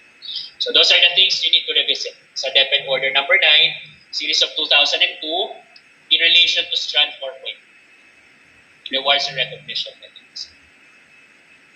And then lastly, Domain 5, building connections. We are expected now, being a school head, to advocate that education is everyone's responsibility. So not only those within the school community, but those also in the wider school community, which involves now our stakeholders, external, and then other partners in the community. Also, it underscores, this domain underscores our competence, our expected competence in engaging stakeholders. Personally, this is my Waterloo. This is the domain na talagang I'm still working on. Kahit na ako ngayon ay full-fledged na school head. Pero baka kahit kayo po hindi pa full-fledged, sobrang strength din ito, So iba-iba kasi yung ating mga strengths and development needs. But for my personal, in a personal note, this is one of my Waterloo. Yung building connections. So pero still working on. Now, in this domain, you're expected to form relationships so that they can help, they can assist on our implementation of our school programs, projects, and activities na aligned sa ating DepEd vision, mission, and purpose. So yun yung laman ng domain 5. And it has 5 strands, the last 5 strands, to complete the 34 total strands across all 5 domains. So, let's have strand 5.1. Management of diverse relationships. So, career stage 1 indicator is to demonstrate skills in dealing with authorities, colleagues, parents, and other stakeholders to encourage an enabling and supportive environment for learners. I think I have one issuance for 2. Ayan. So, ito siya. For Strat 5.2, Management of School Organizations, na ang indicator for Career Stage 1 ay demonstrate knowledge and understanding of policies and guidelines on managing school organizations such as learner organizations, faculty clubs, and parent-teacher associations in support of the attainment of institutional goals. So what I can recommend are the issuances regarding PTAs, the parent-teacher associations. Namely, DepEd Order number 54, series of 2009, the revised guidelines governing PTAs at the school level, and then the new DepEd Order 13, series of 2022, omnibus guidelines on the regulation of operations of the parent-teacher associations. However, I'm not sure kung included na sa Nqesh and yung DepEd Order 30 kasi baka tapos na yung items ng guidelines ko, but I'm not very sure of that. So, pero pwede nyo pong tingnan itong DepEd Order 30 series of 2020 for PTAs. Pero sabi kasi dito sa school organizations, pati yung mga learner organizations, so pwedeng yung mga pwede tayo manghingi ng assistance sa ating mga youth formation coordinators. So baka meron sila mga copies of issuances about the regulations for learner organizations. Tapos sa faculty clubs kailangan din natin na makakita ng issuances on this to complete the intent of the indicator. Next, strand 5.3, inclusive practice. The indicator for career stage 1 is to demonstrate knowledge and understanding of inclusive practices such as gender sensitivity, physical and mental health awareness, and cultural responsiveness to foster awareness, acceptance, and respect. So, may recommended issuance is DepEd Order number 32, series of 2017. It's the gender-responsive basic education policy. So pero ito mas related sa gender sensitivity. Yung physical and mental health awareness, pwede siguro yung ating yung mga issuances on the mental health and psychosocial support services. Pwede natin ipag-aralan yun or i-revisit natin. So pwede din yung ating mga practices on the special programs like SPED, madrasa, IPED. So kasi baka kailanganin ito. Kasi lalo na sa culture responsiveness. So IPED can be related to that. So pwede din natin yung tingnan. So but for gender sensitivity, in terms of inclusive practice, I can recommend Deped Order 32 Series of 2017. Laman nito lahat yung implementing guidelines on how we can ensure delivery of curriculum which is gender responsive with integration ng gender sensitivity in the curriculum and all other things, not only in the curriculum but on the school operation. So nandito lahat yan sa Deped Order 30 Series of 27. And then the last two strands to complete the 34 is strand 5.4, communication. So career stage 1 indicator is to demonstrate competent skills in speaking and writing. So kaya expectations sa atin na maalam tayo, marunong tayo on how we communicate, either oral or written. So oral meaning in your public speeches, conferences, in writing in your school memorandum or memoranda writing, in your other communication or correspondences. So dapat ay marunong tayo bilang. So ano ba yung mga guidelines para maging mas maayos yung ating communication capacities and capabilities. So demonstrate competent skills in speaking and writing as well as in utilizing communication platforms. In communicating with teachers, their learners, parents, and other stakeholders. So what I can recommend is Deped Order 31 Series of 2019, the Department of Education Service Parts and Visual Identity Manual. Ito yung may mga templates, required templates on how you do your correspondences. Required templates dyan, how you want. So lahat na doon sa Deped Order 31. Okay, tapos yung natin, yung service manual, which is related to this. So katulad ngayon, meron tayong nag-produce tayo ngayon ng mga diploma and certificates of completion. So merong mga templates yon, may mga format yon. So nandito yon sa Deped Order 31 Series of 2019. However, walang masyado tungkol sa speaking, mas siya writing. Hindi lang ako makaisip kung ano yung possible issuance tungkol sa speaking. Baka meron kung may share yung ating mga succeeding na resource persons on the other sections. And then the last strand, 5.5, the 34th strand is community engagement.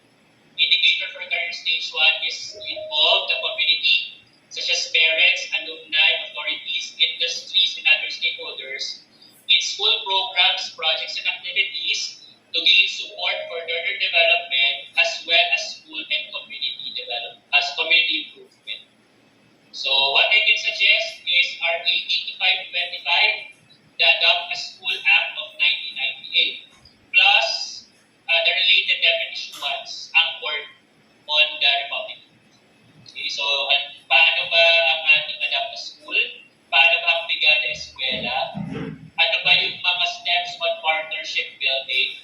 So lahat na dyan sa RA 8525. And then again, I will suggest some more readings on the definition says anchored on RA 8525. So that's all. That's everything that we need to do on exploration of the 34 BPSSH strands. And I hope that you have learned from the first part of our session. Hopefully, sana nakapagbigay po ako ng kahit isang issuance ng ilagay natin, ay nakapagbigay po ako ng ideas to you on how you can further explore. Kasi if we explore everything, all the issuances, we exhaust everything, then I think the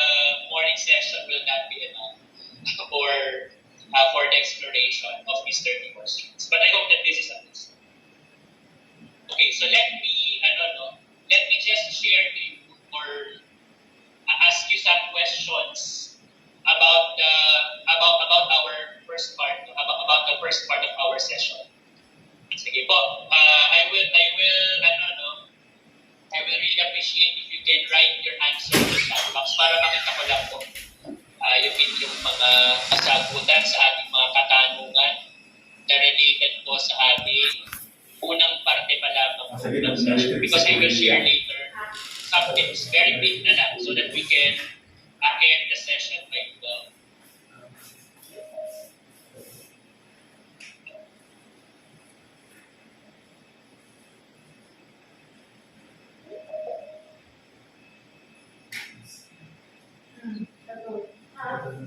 Okay, what's our answer here?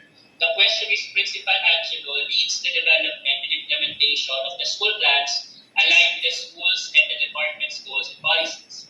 Which domain of the Philippine Professional Standards for School Heads does he demonstrate, and in which career stage does his practice fall? So this is more of remembering and understanding question, no? Pag nirelate natin sa revised Bloom's taxonomy on the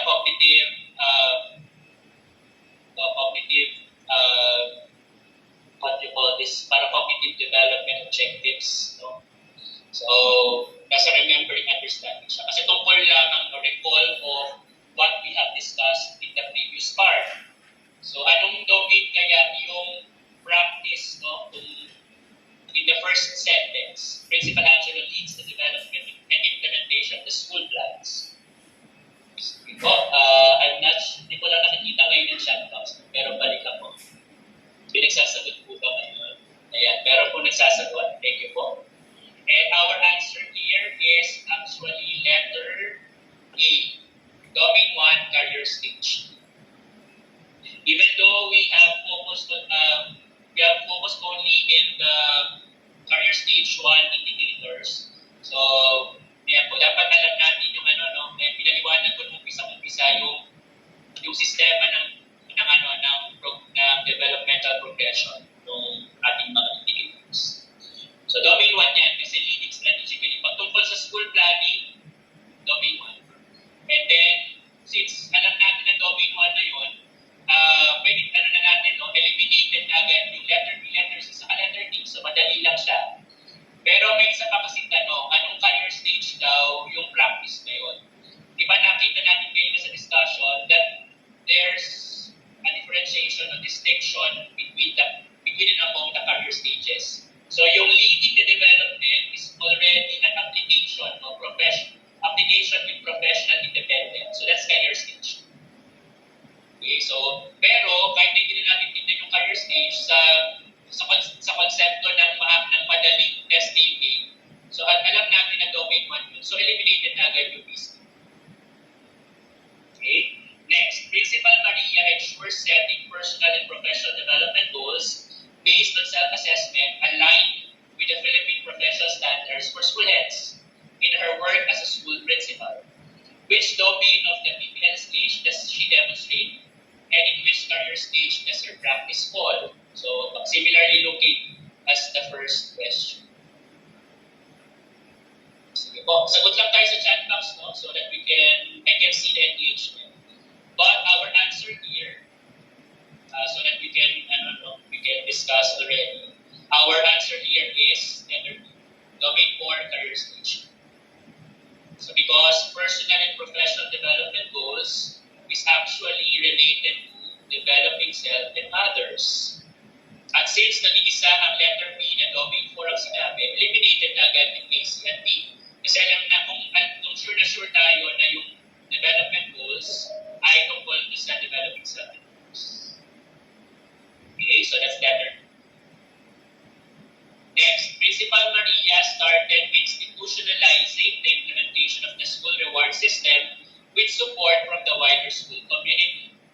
Which domain of the BPS station does she demonstrate, and in which career stage does her practice fall? So similar as the first two questions. So pwede naman po hindi sa chat box, so pwede maging pagsulat lang kayo sa notebook ninyo dyan, the notebook that you have now. So para lang ma-test down ng konti yung inyong test-taking skill, strategy. So pero ito mas ano to, remembering, understanding yung cognitive domain na tina-target niya sa revised tools. Sige, our answer here is letter B. Domain 4, career stage. Kasi yung rewards and recognition mechanism na strand ay nasa domain 4. So since nag-iisa lang yan na domain 4 sa options, then we're sure with that.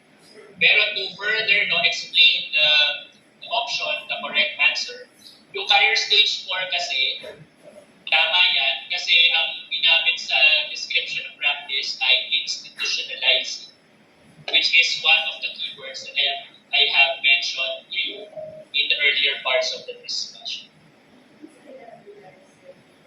Okay, next. Principal Carl was able to demonstrate career stage 2 practice in his pursuit of developing himself, which practice made him be. So iba na siya, iba na yung itsura niya dun sa naunang tatlong tanong. Pero ang konsepto niya, pinaliktad natin. Ang practice ang nilagay natin sa options. Ang domain at ang career stage ang nilagay natin sa question. So pinaliktad lang. One first, nung first two questions. So ano kaya dyan yung practice na tingin nyo ay related sa developing the self of principal Carl and at the same time a career stage to practice. So that's what the question is asking you to do in this question. Okay. Hopefully you have your answer now on your notes. So our answer here is letter E. Applying professional reflection, learning to improve one's practice. Madali lang din ito kasi yung nilagay ko na options na apat ay nasa hiwa-hiwalay na domain or iba't ibang domain. Yung pursuit of developing himself, sure tayo na domain 4 yun, developing self and others. So hanapin lang natin yung practice na pang domain 4, which is actually letter B. Letter B, managing a learner-friendly, inclusive, and healthy learning environment is actually under domain 2, managing school operations and, domain 3, focusing on teaching and learning. Again, option B, under domain 3, focusing on teaching and learning. And nandun yung learning environment na strap. Letter C, managing school safety for disaster preparedness is under domain 2, managing school operations and resources. And letter E, developing and implementing school plans is under domain 1, leading strategy. So meaning, madali mag-eliminate ng options. Dahil ang sagot lang na nasa domain 4 ay letter E. Okay, next, last idea. School head Patricia is able to demonstrate career stage 2 practice in focusing on teaching and learning, specifically in addressing the learning environment.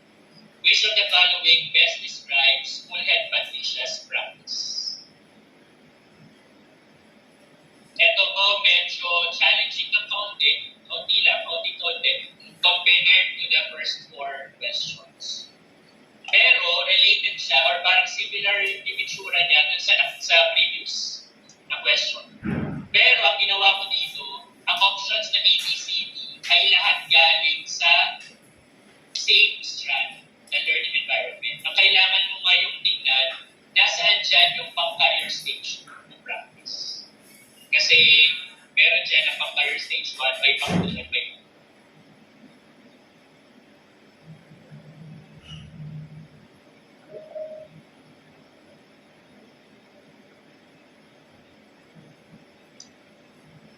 Okay, ayan, may mga nagsasagot po. Thank you for those who are answering in the chat box. Our answer here is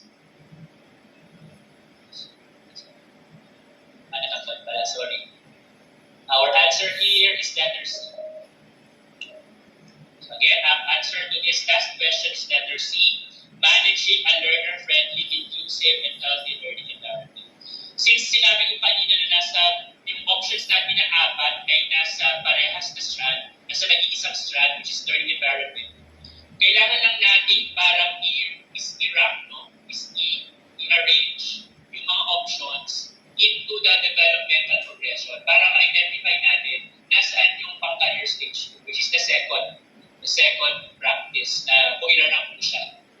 stage 1 before. And that is letter C. Ano kaya dito sa options ang pang-career stage 1? No? Career stage 1 is actually letter B, demonstrating understanding. Yan yung nakikita natin na common phrases, di ba? Sa career stage 1, demonstrating knowledge and understanding. Tapos, yung letter C, yung career stage 2, managing. And then, yung letter B, no? Engaging the wider school community. That's career stage 3. And then, yung empowering the wider school community in promoting and sustaining. So, nakikita naman natin, no, yung na pakikita natin yung developmental progression through the keywords. So, yung letter D naman yung pang-career stage, which is the highest career stage. So, answer natin dito, career stage 2 practice, Iskulet Patricia, ay letter C. Managing a learner-friendly, inclusive, and healthy learning environment. Sige po, to start wrapping up our session this morning, I will now share some tips to base the Nqesh. However, I have provided some of the tips earlier on, so I would just like to reiterate some of the tips that I would like to share this morning. So ito ay isang listahan which is coming from the internet. Pero nung sinerch ko siya, I believe that parang effective yung karamihan dito, if not all, in my testing. So these are testing strategies. But again, going back to what I have mentioned earlier, some strategies might work best for me, but not so much applicable on their end. So kaya kailangan natin talaga ay we really need to know ourselves on how we learn best and how we what are our tendencies on testing it. So ito po yung listahan. So be prepared, yung mga usual na itong review na to is one of the preparations. Your experiences from way back until now is also a part of the preparation. Katulad ng sinasabi ko kanina with my sharing of my experiences. So yan yung mga preparations. Second is always arrive early. Actually, this is on the actual test. So the actual date of the test. So you always arrive early and take a moment to relax. Since the 2021 Nqesh by July, ay online yung mode. So kailangan lang dito yung mga preparations natin on the internet connectivity, on our laptops or gadgets to use. Yung specifications of the device that we will use. So kaya magkakaroon ng mock test. I'm not sure of when's your schedule, but there will be a mock test sponsored by the central office to help you navigate through the online platform. And then yung mga listening attentively to last minute instructions, the usual. Memory dump, number 4. Ang sample nito, yung katulad ng ginawa ko ng 2018 na sa face-to-face na set up ng exam, na kailangan kong mag-dump ng mga knowledge. Ang ginawa ko ay sinulat ko siya sa likod ng examination permit. But I don't know if that is still applicable in this time, kasi online siya, baka wala talaga walang papel na dapat nandiyan sa tabi ko. So pero nung face-to-face ay since medyo medyo nagpa-fail na yung aking memory kahit bata pa ako. Medyo talagang napapansin ko medyo meron na akong sa memory. Ang ginawa ko noon ay sinulat ko yung mga yung weight ng percentage distribution sa canteen, ilan yung sa feeding program, ilang percent yung sa revolving, ilang percent yung sa faculty development. Kasi nakakalimutan ko siya, nami-mix up ko siya. So ang ginawa ko, sinulat ko yun sa likod ng examination permit, which is blank naman nung pumasok ako dun sa testing. So that is one way na tapos nakakita ko ng question na tungkol doon. So hindi ko na kailangan or hindi na ako nahirapan na i-recall ulit. Kasi naisulat ko na siya. Kasi ang probability or possibility ay makalimutan ko siya since nga nag-fail na yung memory ko. So that's how I know myself. Kaya ginawa ko yun ako. Tapos yung reading the test directions very carefully, the usual, watch for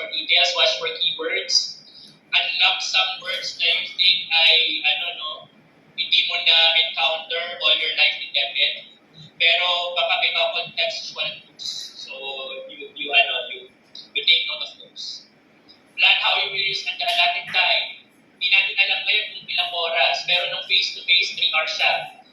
Tapos, kailangan ma-maximize mo yung time na yun na masagutan mo lahat, ma-review mo yung mga sagot mo para more chance of winning. Na dapat nasagutan mo lahat. So, in my experience, yung 3 hours ko, nagawa ko yung pagsasagot ng lahat in 2 hours. I still had 1 hour to review my answers. However, that is not the case for the others. No, I have seen some examples that time na talagang shading na kasi malapit na matapos yung time. Hindi na masyadong nabasa yung questions. Pero dapat talaga masagutan natin lahat yung tanong kasi mas syempre more chances nga na marami tayong mga questions na masagutan ng tama kesa dun sa talagang may mga in-skip tayo. Pero sa online, hindi ko lang sure kung kailangan bago may submit ay dapat kumpleto lahat. So talagang kailangan ay masagutan lahat yung mga items. Look for cues, so di ba contextual cues na pwedeng gamitin. Answer all the questions I already mentioned. Maintain a positive attitude, nabanggit ko ito kanina, not only during the actual test, but now while reviewing and also while waiting for the results. And when you're a principal, maintain a positive attitude. Di pwedeng may mga negative attitudes tayo, may mga attitudes tayo. Pag naging student tayo, dapat tayo ay servants in the school. Tayo talagang nag-guide din sa mga personnel for a successful performance of the school. Rely on your first impressions. Mas applicable ito yung sinasabi na kung narinig nyo na talagang pag hindi mo sigurado, you rely on your first impressions. May nangyari ganito sa akin na talagang hindi ko nabasa yung tungkol doon. So I need really to depend on my gut feel. So yung first impressions was on some items. Pero sana hindi siya on majority of the items. Okay, plan to finish early and have time for review. That is related to number 6, plan how you use the allotted time. And consider every test a practice session. So itong mga ginawa natin, yung 3-day activity na to, plus yung mga questions, either pre-test, and the questions that may be given by your other resource persons. So consider them as practice sessions. And then analyze your performance. Ano bang strand yung tingin ko, weakness ko or development need ko? Ano yung mga strands na tingin ko strength ko na? So baka later on, i-prioritize ko muna yung pagre-review dun sa mga weaknesses ko or development needs ko compared to those which are considered my strengths. So kaya importante yung professional reflection while in this review. Okay, other tips, no need to memorize a lot. No? Hindi kailangan i-memorize ang DepEd order number, DepEd memo number. Hindi kailangan i-memorize ang title, word by word. Ang tingin ko kailangan in answering the Nqesh questions is to bank on the DepEd issuances. Yun talaga, URIs. No? Issuances kasi ang pagbabasihan ng tanong. Hindi naman yung mga localized practices natin in the school or in the division or in the region. So bank on the DepEd issuances and try to relate or connect it with your current practice. As long as your practice, take note, caution, as long as your practice is accurate based on the topics. Kasi yun yung makakapagbigay sa inyo ng better recall. No? Hindi kailangan memorize, pero dapat meron kayong conscious effort to know what's in the issuance on the theories and then try to connect it with a correct practice para ma-recall nyo ng mabuti kung paano ba nasagutan yung mga scenario-based questions. How will you act on it? Based on the alignment of the theory and your current practice. Second, while reading a question, be ready to immerse yourself in the actual scenario indicated in the question. Ako meron akong ganung tendency. Parang pag sinabi na sa scenario na this is school year 2019-2020, I need to go back in time, parang time travel, what's happening in that school year. So that I can better recall pa rin ito. Ang purpose pa rin niya is for you to better recall the issuances and the practices that you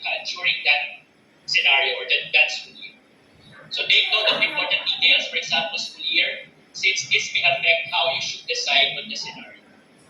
Okay? And then next is practice answering a lot of questions. Maybe there are questions later on the succeeding sessions until Friday. So practice answering them. If you have bought some reviewers with questions on it, then practice answering them. Yun din yung ginawa ko during that time. Hindi ako nagsimula sa pagbabasa ng issuances, tapos nagsagot ng questions. Ang ginawa ko, nagsagot ako ng questions muna, and then kailangan ko na tingnan kung may mali ako sa sinagutan ko, balik ako sa issuance, ano ba talaga yung sinasabi ng issuance, at ano yung tamang sagot dun sa question. Okay, so if there are questions that you need further information, think about this. Since there's a lot to read, learn to prioritize. So, ano bang mga strands yung kailangan unahin sa review? Ano mga strands yung pwede nang medyo ikulit kasi tingin ko magpe-perform naman ako ng maayos na in-answering those questions. So, focus your attention on your identified development need or needs first. And then your strengths medyo last in your prioritization. Okay, what do I have still for the other tips? I will not discuss any more this, no, but I will provide you a copy of the presentation through the DWG. So ito kasi yung parang comparison between blooms and solo. Kasi ang narinig natin ay solo yung ginamit na taxonomy for the Nqesh. Kasi yung parang ginagamit natin sa PISA, sa ating Program for International Student Assessment. So parang in-explore ng Central Office to provide questions or to develop questions categorized in the solo taxonomies. So I'm not sure if one session will focus on this, pero I have some slides on this. So pero our time will not permit for me to explain. So pero kailangan alam yung groups, device groups, and then the solo taxonomies. And also in the presentation, I have included some discussions about the solo. Ano ba yung mga levels ng solo taxonomy? And I have provided some questions about the solo taxonomy. Ang solo taxonomy kasi medyo mahirap siyang gawin bilang writer ng items. At mahirap din siya bilang ikaw yung magsasagot kasi nga kailangan makita mo ano bang level ng taxonomy yung ginamit sa mga options. Because the best answer to the question will always fall under the extended abstract level. So, ayan siya, extended abstract. Yung pinakahuli, the fifth level on the right part of your screen. Okay, so I have sample questions and ayan, meron din siyang parang notes. Which option is bistructural, which option is unistructural, and which option is in extended abstract level, which is the best answer to the question. Ang konsepto din kasi ng solo ay parang may isang option na talagang mali siya, and yun yung pre-structural. Pero yung uni, multi, relational, sa extended abstract, tama siya. Pero yung extended abstract, yung parang nagbigay ng mas malalim na description of the option. At kaya sa extended abstract, nirelate pa niya sa ibang konsepto. In-extend niya. Compared to what is currently stated. So parang tinitignan dito yung capacity ng examinee na makapag-recognize ng konsepto na related to this current concept na di ba tungkol sa classroom assessment na kaya niyang i-translate into other related practices. So yun yung challenge. Kaya siya medyo may difficulty on writing the item and on taking the item, answering the item. So I have some samples here which you can refer back if you have this time presentation. And then some sample questions on sufficiency, data sufficiency. Na marami noong 2018, pero hindi ko sure sa 2021 Nqesh kung meron pa rin or kung madami pa rin.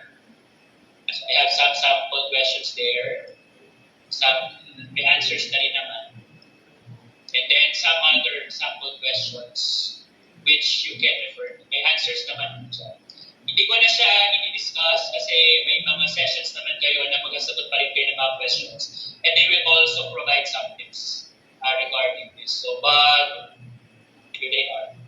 And finally, this is some form of advertisement. I have naman na secured permission from the PWG. I am part now of a private review center, so but I will not provide some details. I have here the publication materials. However, there will be minimal fees for the review. Sabi din po ng ng one of the members of the PWG that some of you already attempted to participate in our review sessions. Kasi simula pa lang ng 2019, meron na kaming mga face-to-face sessions after the 2018 principles test. Plus now, we have webinars, online engagements na review sessions. 8 days po siya during the weekends. So meron kaming July na batch. And then we have 3 days Q&A, July 27, 28, 29. So this is outside of this wonderful effort that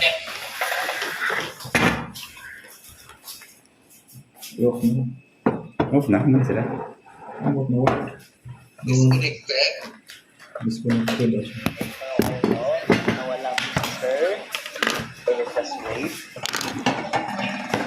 Few minutes.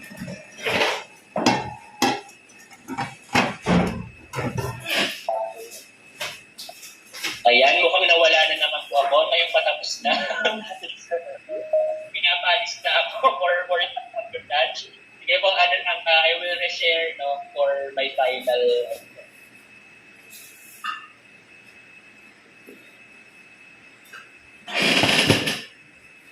Ayan, so again, a private review center. If you wish to have more information after your TD review. So, but again, no strings attached. But if you're interested, pero again, may minimal fee siya na registration. And then you can contact our program director. So these are the information, the contact information. So if you're interested. And with that, thank you very much, Dep and Caraga, for the invitation. And hopefully, I have shared some tips on how you can explore the 34 strands and on how to ace the